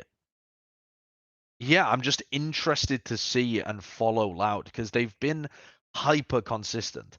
The only game that they've lost this year was the final. Like, they beat Optic in the upper bracket final, right? Yep. They've crushed everybody else. They haven't even lost a map in Brazil this stage. So they are definitely going to make a deep run. It just seems impossible that they would get knocked out somewhere early, despite the fact they're running through groups. Yeah. I just feel like they're one of my favorite teams to make a deep run. But I'm kind of okay with them being at 3 behind Fnatic. I mean, I think that's super reasonable. I feel like Fnatic has had a better grasp on like implementing the Fade Raise stuff and some of the new ideas in this meta. And I think that for Loud, like they've been solid. Obviously, they had an excellent run making it to 2nd and have been good regionally. But I don't know. I rate Fnatic a little bit higher. I think what they've been showing with like the Durka Alpha duo has been great at a tactical level. I really love this. Like, I feel like there's a little more oomph there. Like they're very neck and neck between 2 and 3. But I don't think knocking Loud down a peg is necessarily like slandering the team or anything like that. I don't think it's selling them short. I think either of these teams could kind of like, I think all 3 of these teams are like in very kind of close form in jockeying for those top positions. But I still edge Fnatic a little ahead. I think that's fine. I kind of agree with you. I agree with the general sentiment, though, Josh, that them not making a deep run feels kind of impossible because they'd have to lose to, like let's say they meet, whatever. They play, like, Fnatic in the semi or something of the upper bracket, and they lose that, like, 2-1. Okay, sure. But then they lose in the lower bracket to XSET or to DRX, or it just doesn't seem... I feel like the only likely. teams you're expecting Loud to lose to are the two above them. Right. That's kind of, I mean, that, and maybe being upset by like a Paper X or a DRX, but I don't see that. But as even highly then, I feel likely. like Loud just matches up really nicely against a DRX or a Paper X as well. Sure. I would agree with Paper X, but not DRX. I think DRX is actually DRX is not something that Loud. There's no teams that I can think of in Brazil who come even close to them, or even the teams that they played at Reykjavik who come close to DRX's style. But I think the way that DRX tends to play is quite formulaic, and I think Loud are going to be able to get a read on that and are good enough to be able to extract the weaknesses from the way that DRX plays. I think I'm just picturing their Breeze setups at the moment just as a thought experiment, and I just feel like the way that DRX plays their defensive setups, they'd be able to get a good idea of what's going on. They'd match up well in terms of like the skill across the board. In fact, they're probably more skilled across the board. I like DRX, but I would be having them at 5th, I think, in this ranking. Yeah, you go Paper X DRX. Okay, hold on. Let's do a little visual adjustment here for the video watchers. Do you want to like kind of move like the top crop of the teams over to the left, and then the general bottom crop teams to the right, something like that? Paper X DRX. No, I mean like in the left. just on the right side of the graphic. Like, who do we have in the general top 6 right now? Like, I think we can move Paper X over. And then we put like Guild and FPX over to the right. DRX probably to the left. It really depends on what FPX roster they're running with as well. Yeah. It's almost impossible I would put to rank FPX like this team. top of the right side to start, like just as a general placement. Yeah, I think you're talking X at FPX after those two teams, Paper X and DRX. Holy fuck, we have a lot of X's. Jesus. All the X. Okay, so how? All right. So first we have Optics. Second we have Fnatic. Third we have Loud. Who are we trying to put in 4th right now? With some of the contenders being the X teams. DRX. DRX is my pick. It's Paper X. It's always Paper X. I just think they match up so well X against Paper X. They shut them down. Yeah, I mean, no, I agree with you. Something?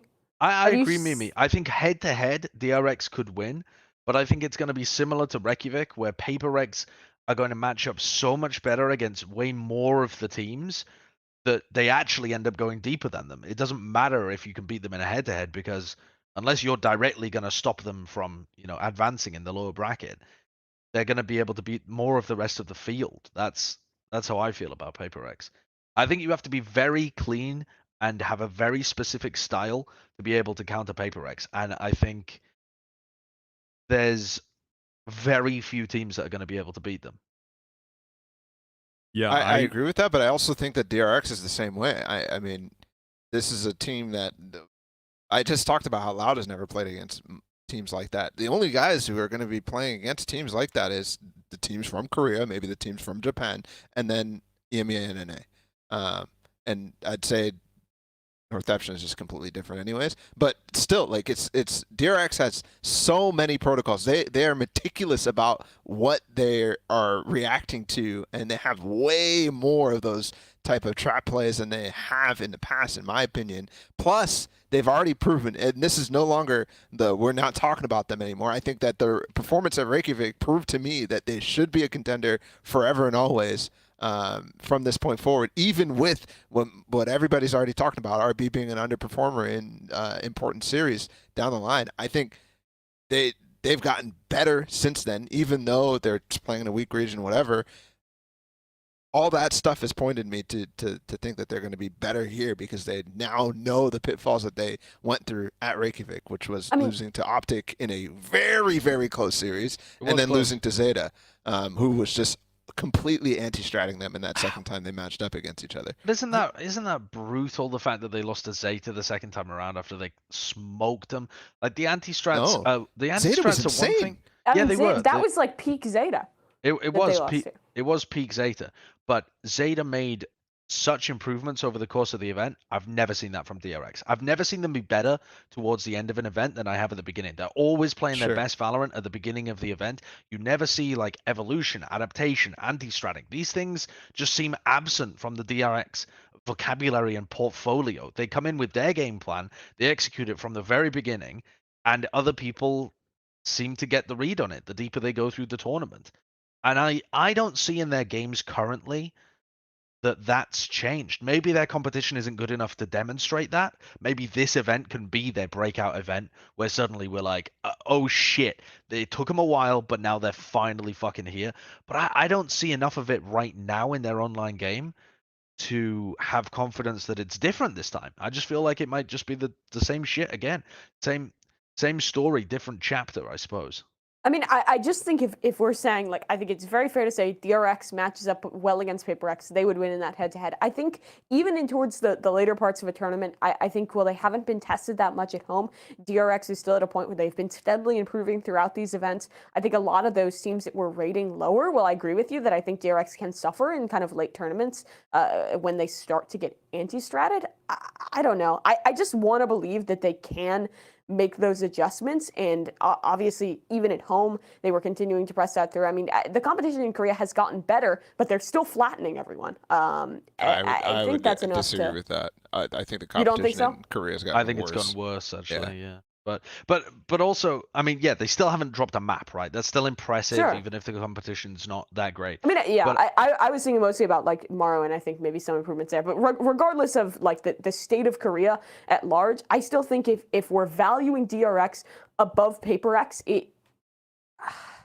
But here's the thing. By the way, just real quick, there is a PaperX chat poll running right now. We might, if this is the endless debate, if we're tied 2-2 forever, we will let democracy decide who gets the fourth placement. Because I am kind of also on the, I am with Josh on the PaperX fourth train. My issue with DRX is just that they've had maybe every event it feels like, will this be the breakout event for DRX? And it's every event just waiting. Okay, well maybe it'll be the next one, and they just keep. Why does Reykjavik spot. not be that for you though? I don't get it. I don't get why Reykjavik would not have been that for you. Because they didn't beat any teams that you were impressed at them beating, and they ended up losing to a team from their region that they've previously dominated that was able to make much bigger improvements over the course of the event than they were. They got outperformed even by PaperX. Like, they literally finished behind two teams from the region that not literally the region Korea, but the wider Asian region where they've been playing, scrims and occasional matches against these teams. They finished behind both Zeta and PaperX in a field that they should have been able to get much deeper. And I just don't think that was a breakout performance. It was somewhat similar to what we've seen from them in terms of the teams that they beat. I feel like Berlin. Yeah, I guess. I feel like PaperX they're queued up to make a deep run at this event. I think that they're better than they were at Reykjavik. They've improved so much. I think PaperX you watch their VODs now; they're so clean, and they finished fourth last time. And I'm convinced. it's also I want to make the swap. I think I agree. I think like thinking to like the games I've been watching ahead of this event of PaperX compared to what they were showing us at that previous event, even when they were looking at insane at Reykjavik, I think they've improved so much. The amount of trap plays they've implemented, the coordination as a team has done a lot. I think some of the comps they've brought out have been really cool. I think the Fate has worked well for them. I'm going to say it, DRX, it's a team I have a lot of faith in. It's a team I really love. I'm still with you, Balla, that I think that Reykjavik was that opportunity for them to show us the best that they can be, or at least getting closer to that. I think it is maybe underselling them a little bit, saying that because they lost out and kind of play slower than some of those Asian teams, it's kind of a discount to them. I think almost beating Optic and having some close maps against like that peak form Zeta is still a pretty good look, even if they struggle in the late rounds. If RB has a better performance, they fix some of those issues. I still think they could be better, but I think on paper, looking right now ahead of time, pure power ranking, let's put PaperX on top. Also, by the way, the chat poll Paper Rex is 74% from the chatter. So democracy has decided that it will be Paper Rex. And also just at Reykjavik, Europe was just absent from the event, which also played... It might be at this event too. A factor. Yeah, hopefully not to the same extent that was the case at Reykjavik, but that also put DRX in position to go, finally make a deep run. But all right, so we have Paper Rex 4th. Do we want to put DRX 5th? Yep. Yes. I was thinking about that, but the other candidates are like, do you believe in XSET at their first international event? I think they're likely to finish 5th, 6th, and I have a bit more hope in DRX making a deep run compared to XSET making a deep run. So I'd rather put XSET at 5th, 6th personally. Yeah, I mean, it just seems to me that XSET is gonna be in that same thing where maybe they'll be able to make it back towards an international event, but they're gonna need time at these events to become contenders. And right now, even though I think the first seed gives them a little bit extra leeway to make that fifth, sixth, but like overall, I don't actually think I see them there. I think I see like FPX higher than them. I'm okay with, yeah, I'm fine with DRX in 5th. I think it's probably most likely that they end in 5th, 6th. I feel at least. So I'm okay with that placement. Is Josh real quick, vanished? As an aside, when Josh's computer was frying itself, I ran a poll asking if chat thought his computer would crash at some point during the stream, and 90% of them said yes. So, chat, once again, you guys are right. You guys are right about everything. His computer has crashed. All right, guys, quick. Well, Josh is gone. What can we push on the power rankings? I think XSET stays 6. I'm keeping him there. I really like this team regionally. I think they showed great new ideas deep into the tournament. Cryo and Zach are going to have an insane standout performance. I know it's a bit of a gamble putting like 2 new players on the performance of this team at an international event. Don't care. Put him 6. Mimi, you say Josh is not here. Let's push something through, and you push XSET to 6. That's what you go for. Why not push Xerxia to something fucking outlandish? Okay, wait a minute. Can we 7 for Xerxia? I'll stand by that. I think that's fine. Personally, I think okay that's actually. Unironically, I don't even think that's a hot take. I think y'all Xerxia are capping. Come on now. FPX is playing with subs. Guild has been choking sometimes. Everyone else is below that. KRÜ's been looking bad. Leviathan, I don't know. We haven't seen him in an international event yet. Xerxia is the fucking truth. Sushi Boys is God's gift to Valorant. Put him 7. Listen, I'm not mad at any of that. They have the LAN experience. Dude, XSET doesn't. Put him 6. Put him higher. If FPX have 2 subs, FPX and Guild are going to be 11-12th. I think they're 11-12th. Whoa! I think they beat KRÜ. I think they could beat Northeption. We could do that though. I don't think FPX with subs beats Northeption. I think Northeption can beat Guild though. FPX with subs beats Northeption. No, I said the other way around. Dude, I said the other way around. Remember when we did the same thing with Fnatic and then they had subs and they got fucking turbo boomed? It's going to be the same thing. No, FPX or FPX are still going to win the subs. And then they're going to get boomed. FPX have played with subs before, and it's been okay. It's been great, actually. It's been it's fucking fantastic. It's 2 key players. They had 2 subs. Did I'm sure Fnatic bailed, but they ended up signing one of their 1. subs. That's like a half sub. They had a sub and a half. It's not even 2 subs. Okay, and they still got fucking turbo boomed. The subs make. I'm not doing this again. I refuse to let this happen again. But here's the thing. Okay, it's gonna happen again. We can't even do it again because we don't even know what the fuck is happening with them. We don't know if they're gonna have subs. Fnatic, we knew that Fearoth was playing, and we knew that they weren't gonna have. Well, last time we did the double Fnatic placement. Do you remember that? We could do that. We put them FPX. fucking ultra. Have the double FPX placement. I think we should do that again, but the thing is, we won't know exactly what that second thing will be, where it's FPX with subs. I just don't know what the fuck that's going to look like. I think we assume full team and 2 subs. Okay. What? That's fair. Wait. Full team and 2 subs. He means 1 FPX is full team. 1 FPX is 2 subs. We place for both. Okay. I'm so lost in the sauce. And Sugetsu and my internet Shao died and now are I'm on the missing? Wi-Fi. I have the most outrageous delay. I'm drenched in the sauce. Yes. I mean, Lord Josh, knows do you what he really just want to said go to yes sleep right to. now? But No, it's okay. Josh I mean, we agrees. could think- Zersha should be in 7th. like- He said yes. Quick, move them up. Oh, no, it's not that. It's I guess he doesn't agree with that. I would be Hey, okay Ultra with... Instinct. Nice. We got double. Good job, Kurt. So we have 2 FPXs. So the regular color FPX, that's going to be their full roster. Blue FPXs, they've got 2 subs. Also, Can we we're just on make number the other one like 6. fun No. plus It has 2? to be the other way. That's how we did the other one. It was cooler. They're Ultra Instinct with their regular roster and then their normal Sag FPX. Yeah. Okay. Are we going to do Ultra number 6 Instinct. X set? Is that No. what we're Yes. locking in? No. FPX? Oh. I guess, yeah. Okay. Yeah, I'm fine with this. Yes. Yes, base. Both And then- FPX and X set in 6 with FPX if they have their full roster. And That FPX is is bumping XSET if FPX have their full roster. Can you put like XZ slightly can get below behind big that. FPX? A little Yeah, bit. perfect. Based. Cool. Very happy. I'm pleased. All right. This is Let's give. Hold on. Let's just give Josh some time to talk. Josh. Yeah, all right, Josh, what do go you ahead. think? Well, I don't know. You've given me the fucking impossible conversation to talk about here. I think because we've got FPX who looked really good, in stage 1, but weren't even able to play, and now we're trying to rank them against the other teams. I'm trying to think like this FPX team. If they had turned up to Reykjavik, where would I expect them to have finished? And I think it's somewhere around the same point as DRX. So I don't mind putting them a little further back with their full roster. The Ultra Instinct version.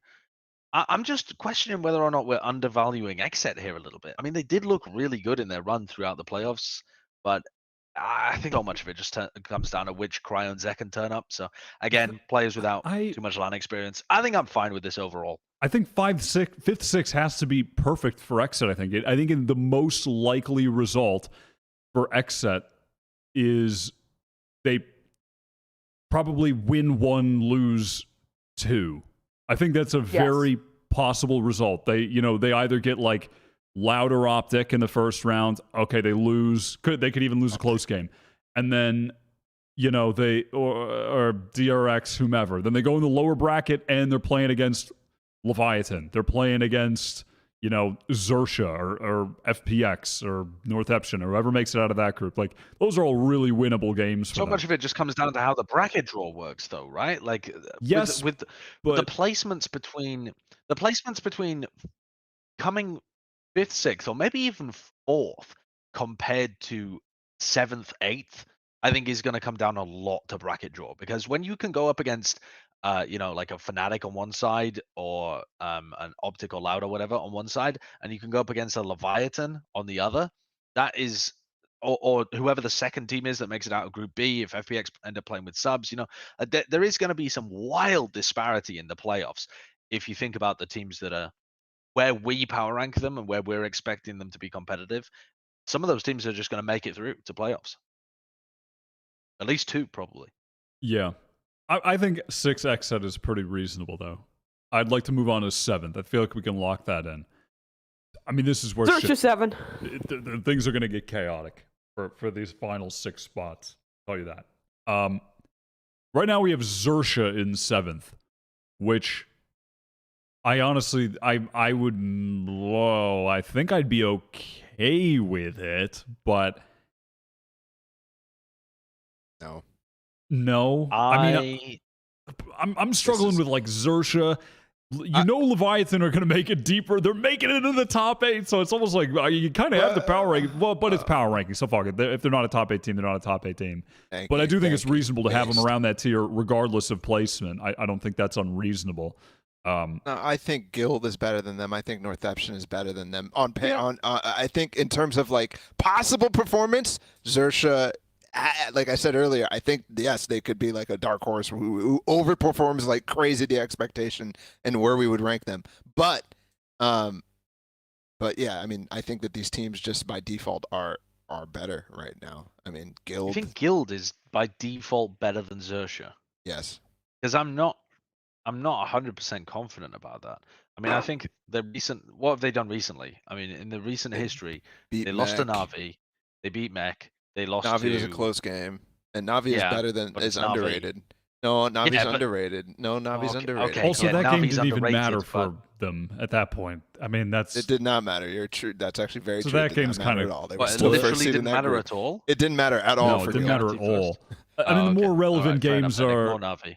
in the They playoffs. got 3-0'd you know. by all of the They other got teams that have dumpstered made by it. Fnatic and FPX. They beat Mech. Those are I'm like not- the valid yeah. recent games. Again, I would be just don't- more in on the guild train if they didn't get just 3-0 flattened. They put them in the decal. FPX deckled them, and then they also their game against Fnatic was okay. They kept it close, but even still within that, I was not satisfied with the Guild on playoffs. But to me, what that tells me is that we're undervaluing FPX as a full roster. Then, But FPX also just can't. Yeah, we might be. I don't think we are. But there's so many good teams in the top 5. How can you? I mean, how who can are you gonna push- bump see, down to we would allow have FPX FPX up? at 6. Exactly. Who do you bump down? It's got to be DRX. That you'd have to like lose faith in DRX, but they've been so consistent. yeah, and I'm not arguing to do that. I just don't see how.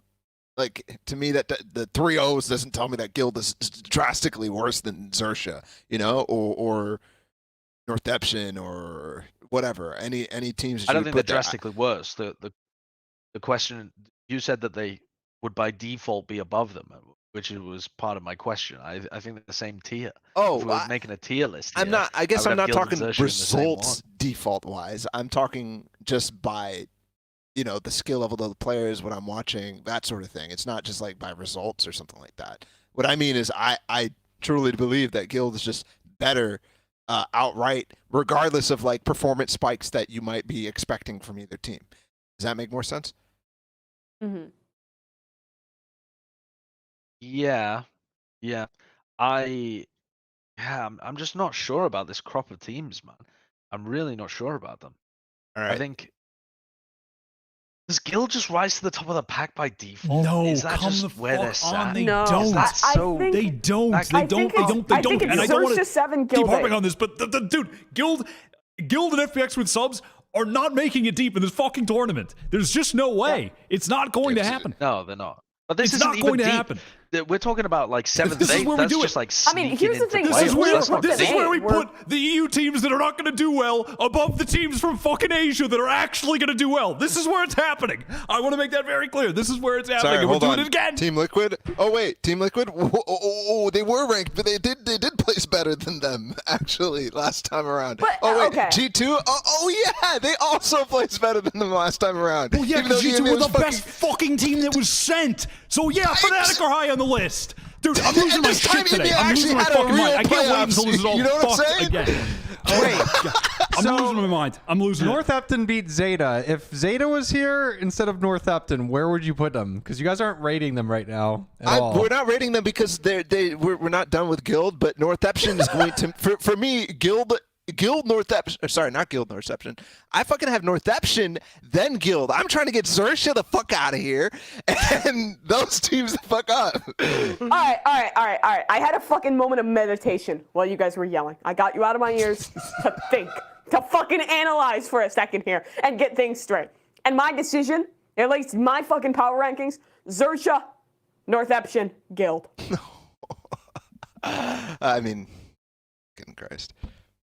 I think you could argue that Guild is above Northeption. I think Guild has actually looked okay in this meta, but they just get flattened by all the good teams that they play in Europe. And it's like it's the first land for a lot of the players that have been kind of stand out for them to push them to this point.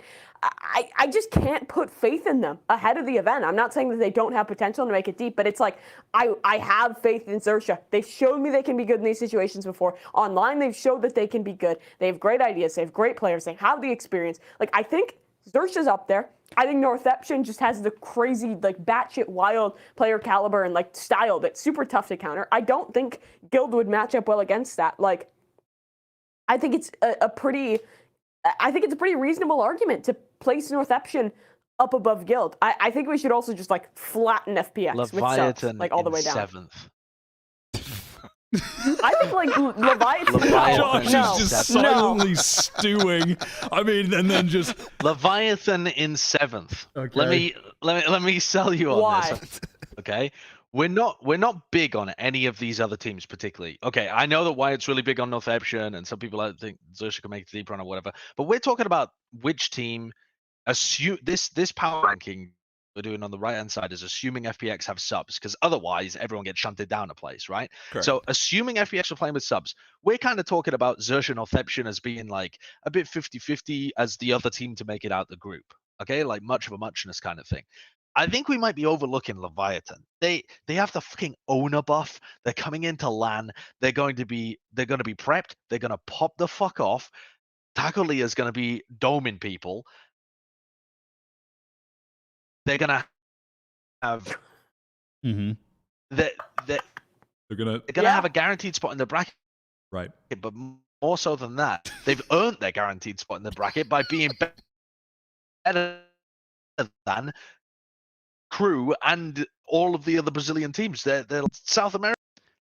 How the fuck was that coherent? How did I actually get an argument about that when he's lagging his ass off and I still got full sentences and I'm convinced? Put fucking Leviathan in 7th. I'm convinced. Yeah. Get Zersha out of here.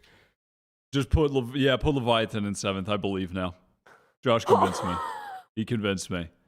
That's one of the greatest arguments I've ever heard in my life. Leviathan haven't shown anything. They beat KRÜ. KRÜ is looking awful. Like Zersha is a team that have shown us this before. They've been in these situations. Leviathan hasn't. Okay, I agree with the owner buff, but put him 8. Put him under Zersha. No, why are you so hype about Zersha? Like, I heckin' love them. Why are you so hype I'm playing about Jett Cypher on Fracture. hype about Guild. I'm not hype about any of these teams from 7 through 12. I mean, actually, to be fair, I'm if like, FPX are playing with a down full here is team, we're talking 8 through 12, really, aren't we? So we're just talking about the teams that are essentially getting eliminated in FPX groups, if they have apart 2 from one. subs for like some of, critical players for their team. But sure, dude, I mean, somehow Josh convinced me though. I'm fine with Leviathan and 7. That works for me. Yep. That works. I was going to make an argument for KRÜ being higher than Leviathan, but no, Josh convinced me. I didn't hear half of what he Honestly, said, but fuck it. The greatest I'm not hustle crazy of all about time. any of these teams. Number 8. Number 8. Is this where we're putting Northampton. Zersha? Northampton.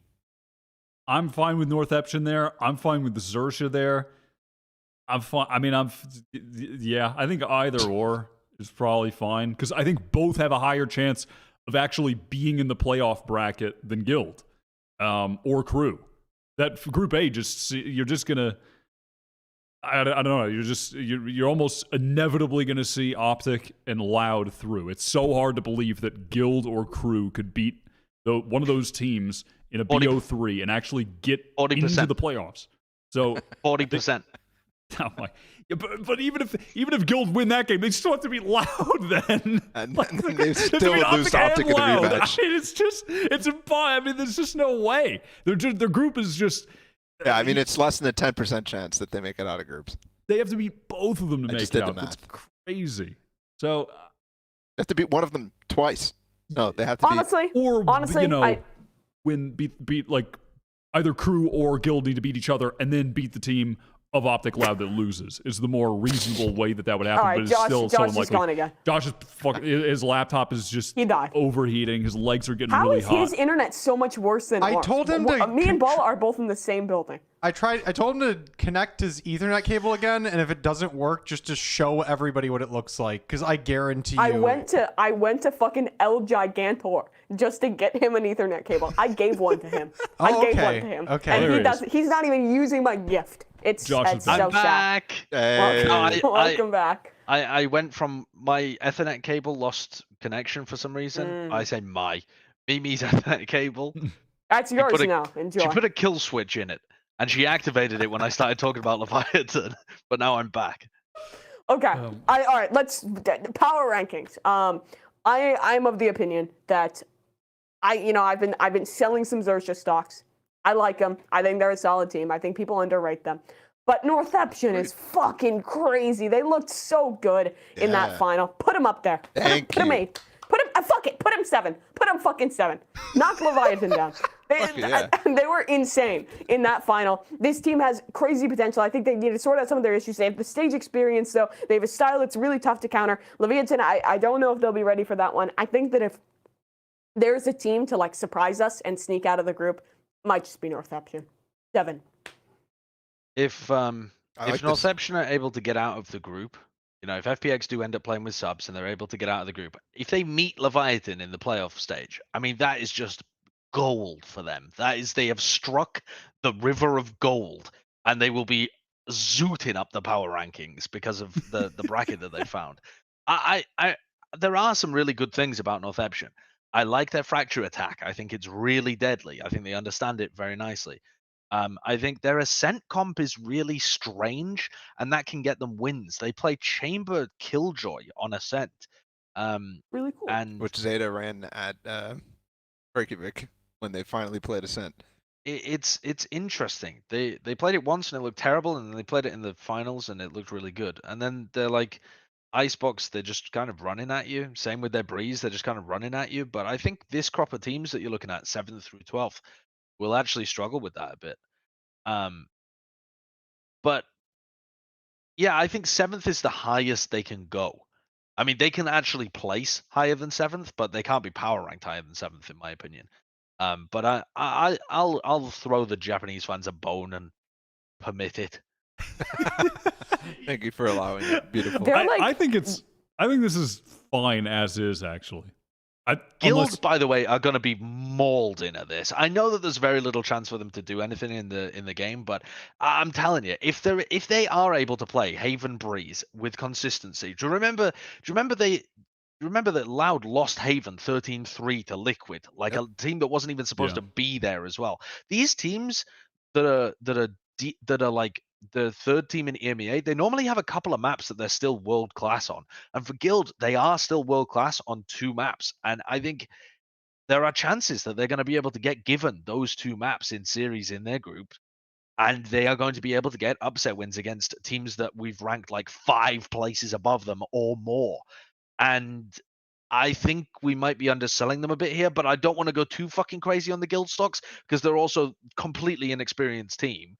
Apart from Cold Mentor, I guess. Have any of the other players been there? So I really don't want to get too hyped, but I don't want to undersell them either. I think they belong in this group 7 through 10, but I don't want to get too high on them, but I don't want to undersell them either. They have serious chances, in my opinion. I mean, I think there's like separator be lines. An underdog. If you can pull it back, it's like Optic Loud Fnatic, I think, is like one chunk. I think Picarex, yeah, we DRX, can put it in tier breaks. And like, I think like 4 to 6 is a chunk, and then I think like 7 downward is like a chunk, where I think like any of these teams could beat like any of these teams, maybe besides KRÜ. This first one is after 3, and the next one after is after 3, after 6. Yeah, after Loud, and then after the exit there. Yeah, so you can just move that one down. Yeah. I think that's also pretty reasonable. Yeah, that's the problem with Guild is that for me it's okay. I wanted more from them in the playoffs. Also, they're inexperienced at the event, but they do have maps they're great on, and they do have some sick fucking players. But then they're also in the group where they have Optic and Loud, and only 2 teams get out. So it's just they're caught in a very weird spot where if there was some sort of like if we were doing like the name is escaping me, but if they're like playing every team, like if. Yeah, Swiss format or something, and they were playing against all these teams. There are a ton of teams here that I think they could reasonably beat.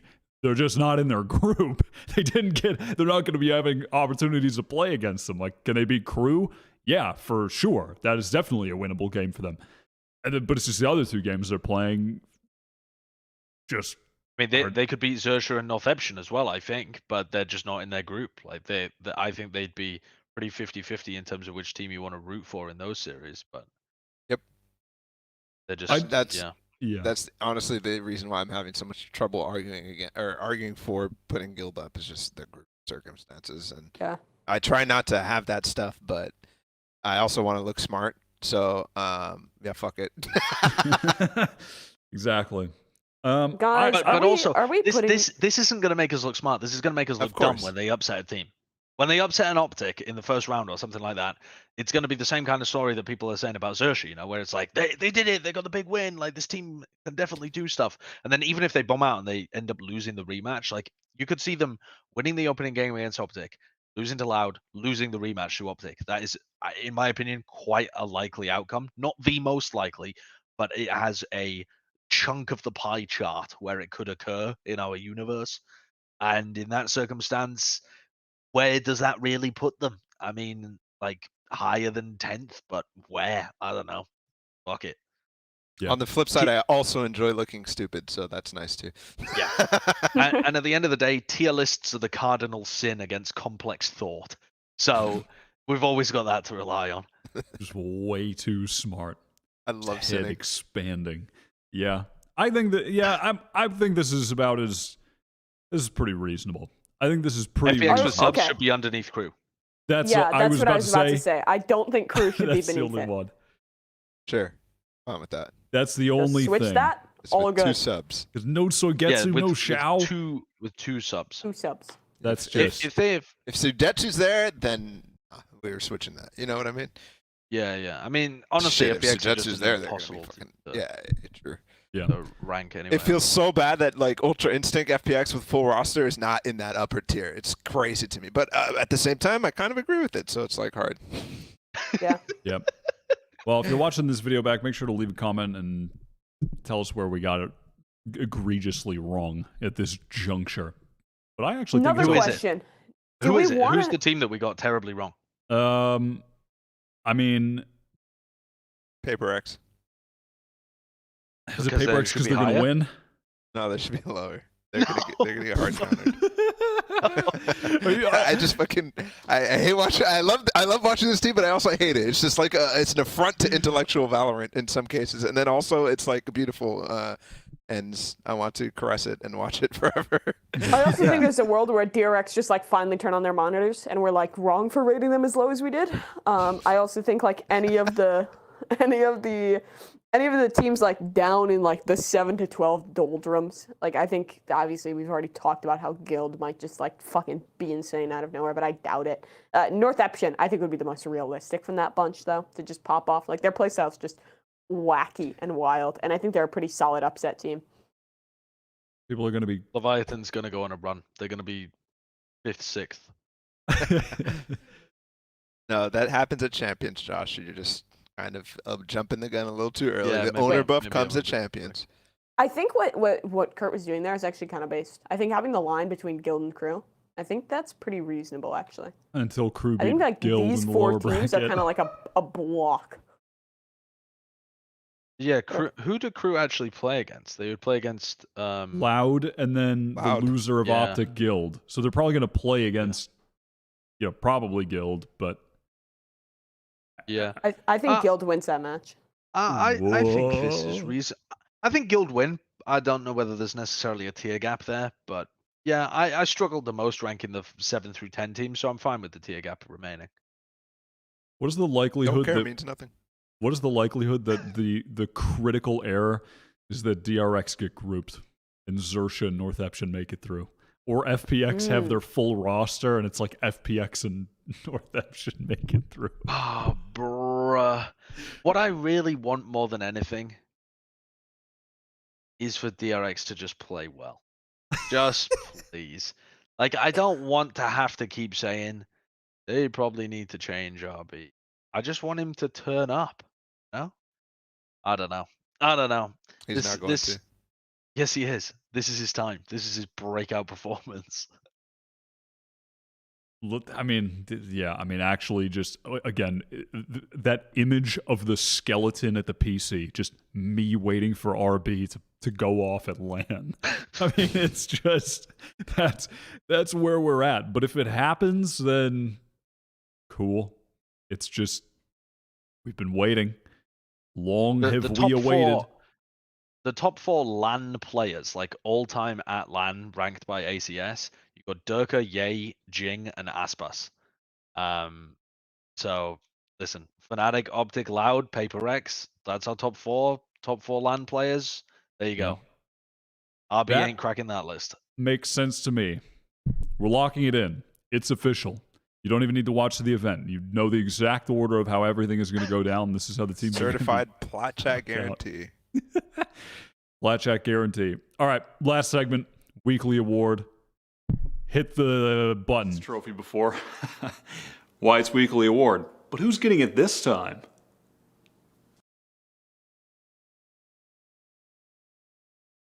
Dude, this week, the award.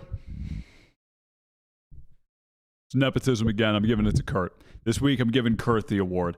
It's nepotism for like the 8th week in a row, but I'm going to give it to Kurt for getting all the stuff ready and setting everything up with the computer and the computing to go and do this whole Copenhagen stream that we're going to be doing for the event. Starting around like the 12th or so is probably the day we're going to start. But there'll be more info on that posted soon, but yeah, gonna give it to Kurt. He's been putting little mini PC together, put in the Pelican case, stacking up the little styrofoam cubes, getting it in there all nice and tight and safe. So, it'll be protected when the fucking jet engine starts, when it catches fire and there's brake fluid everywhere, whatever's going on in Scandinavian That's gonna Airlines. be such a nice present for someone random when they get given the Pelican case. Yeah, that's going to be great. Oh, we lost it. So weird. We just can't find that Pelican case anywhere. Where'd it go? SAS is going to start selling shit to make their money back. They have to make up for the lost flights. Oh, Christ. All right. Thank you for listening, everyone. That was episode 98, I think. That was episode 98, right? Yeah, that was episode 98. Thank you all for listening. And make sure to tune into the co-stream. Make sure to drop a comment in the comment section below about the power rankings and your thoughts. What did we get wrong? What did we get right? And we will see you on the co-stream. And then after that, for the next episode. What? I'm sorry. I'm just so tired. I've been traveling for like 24 hours.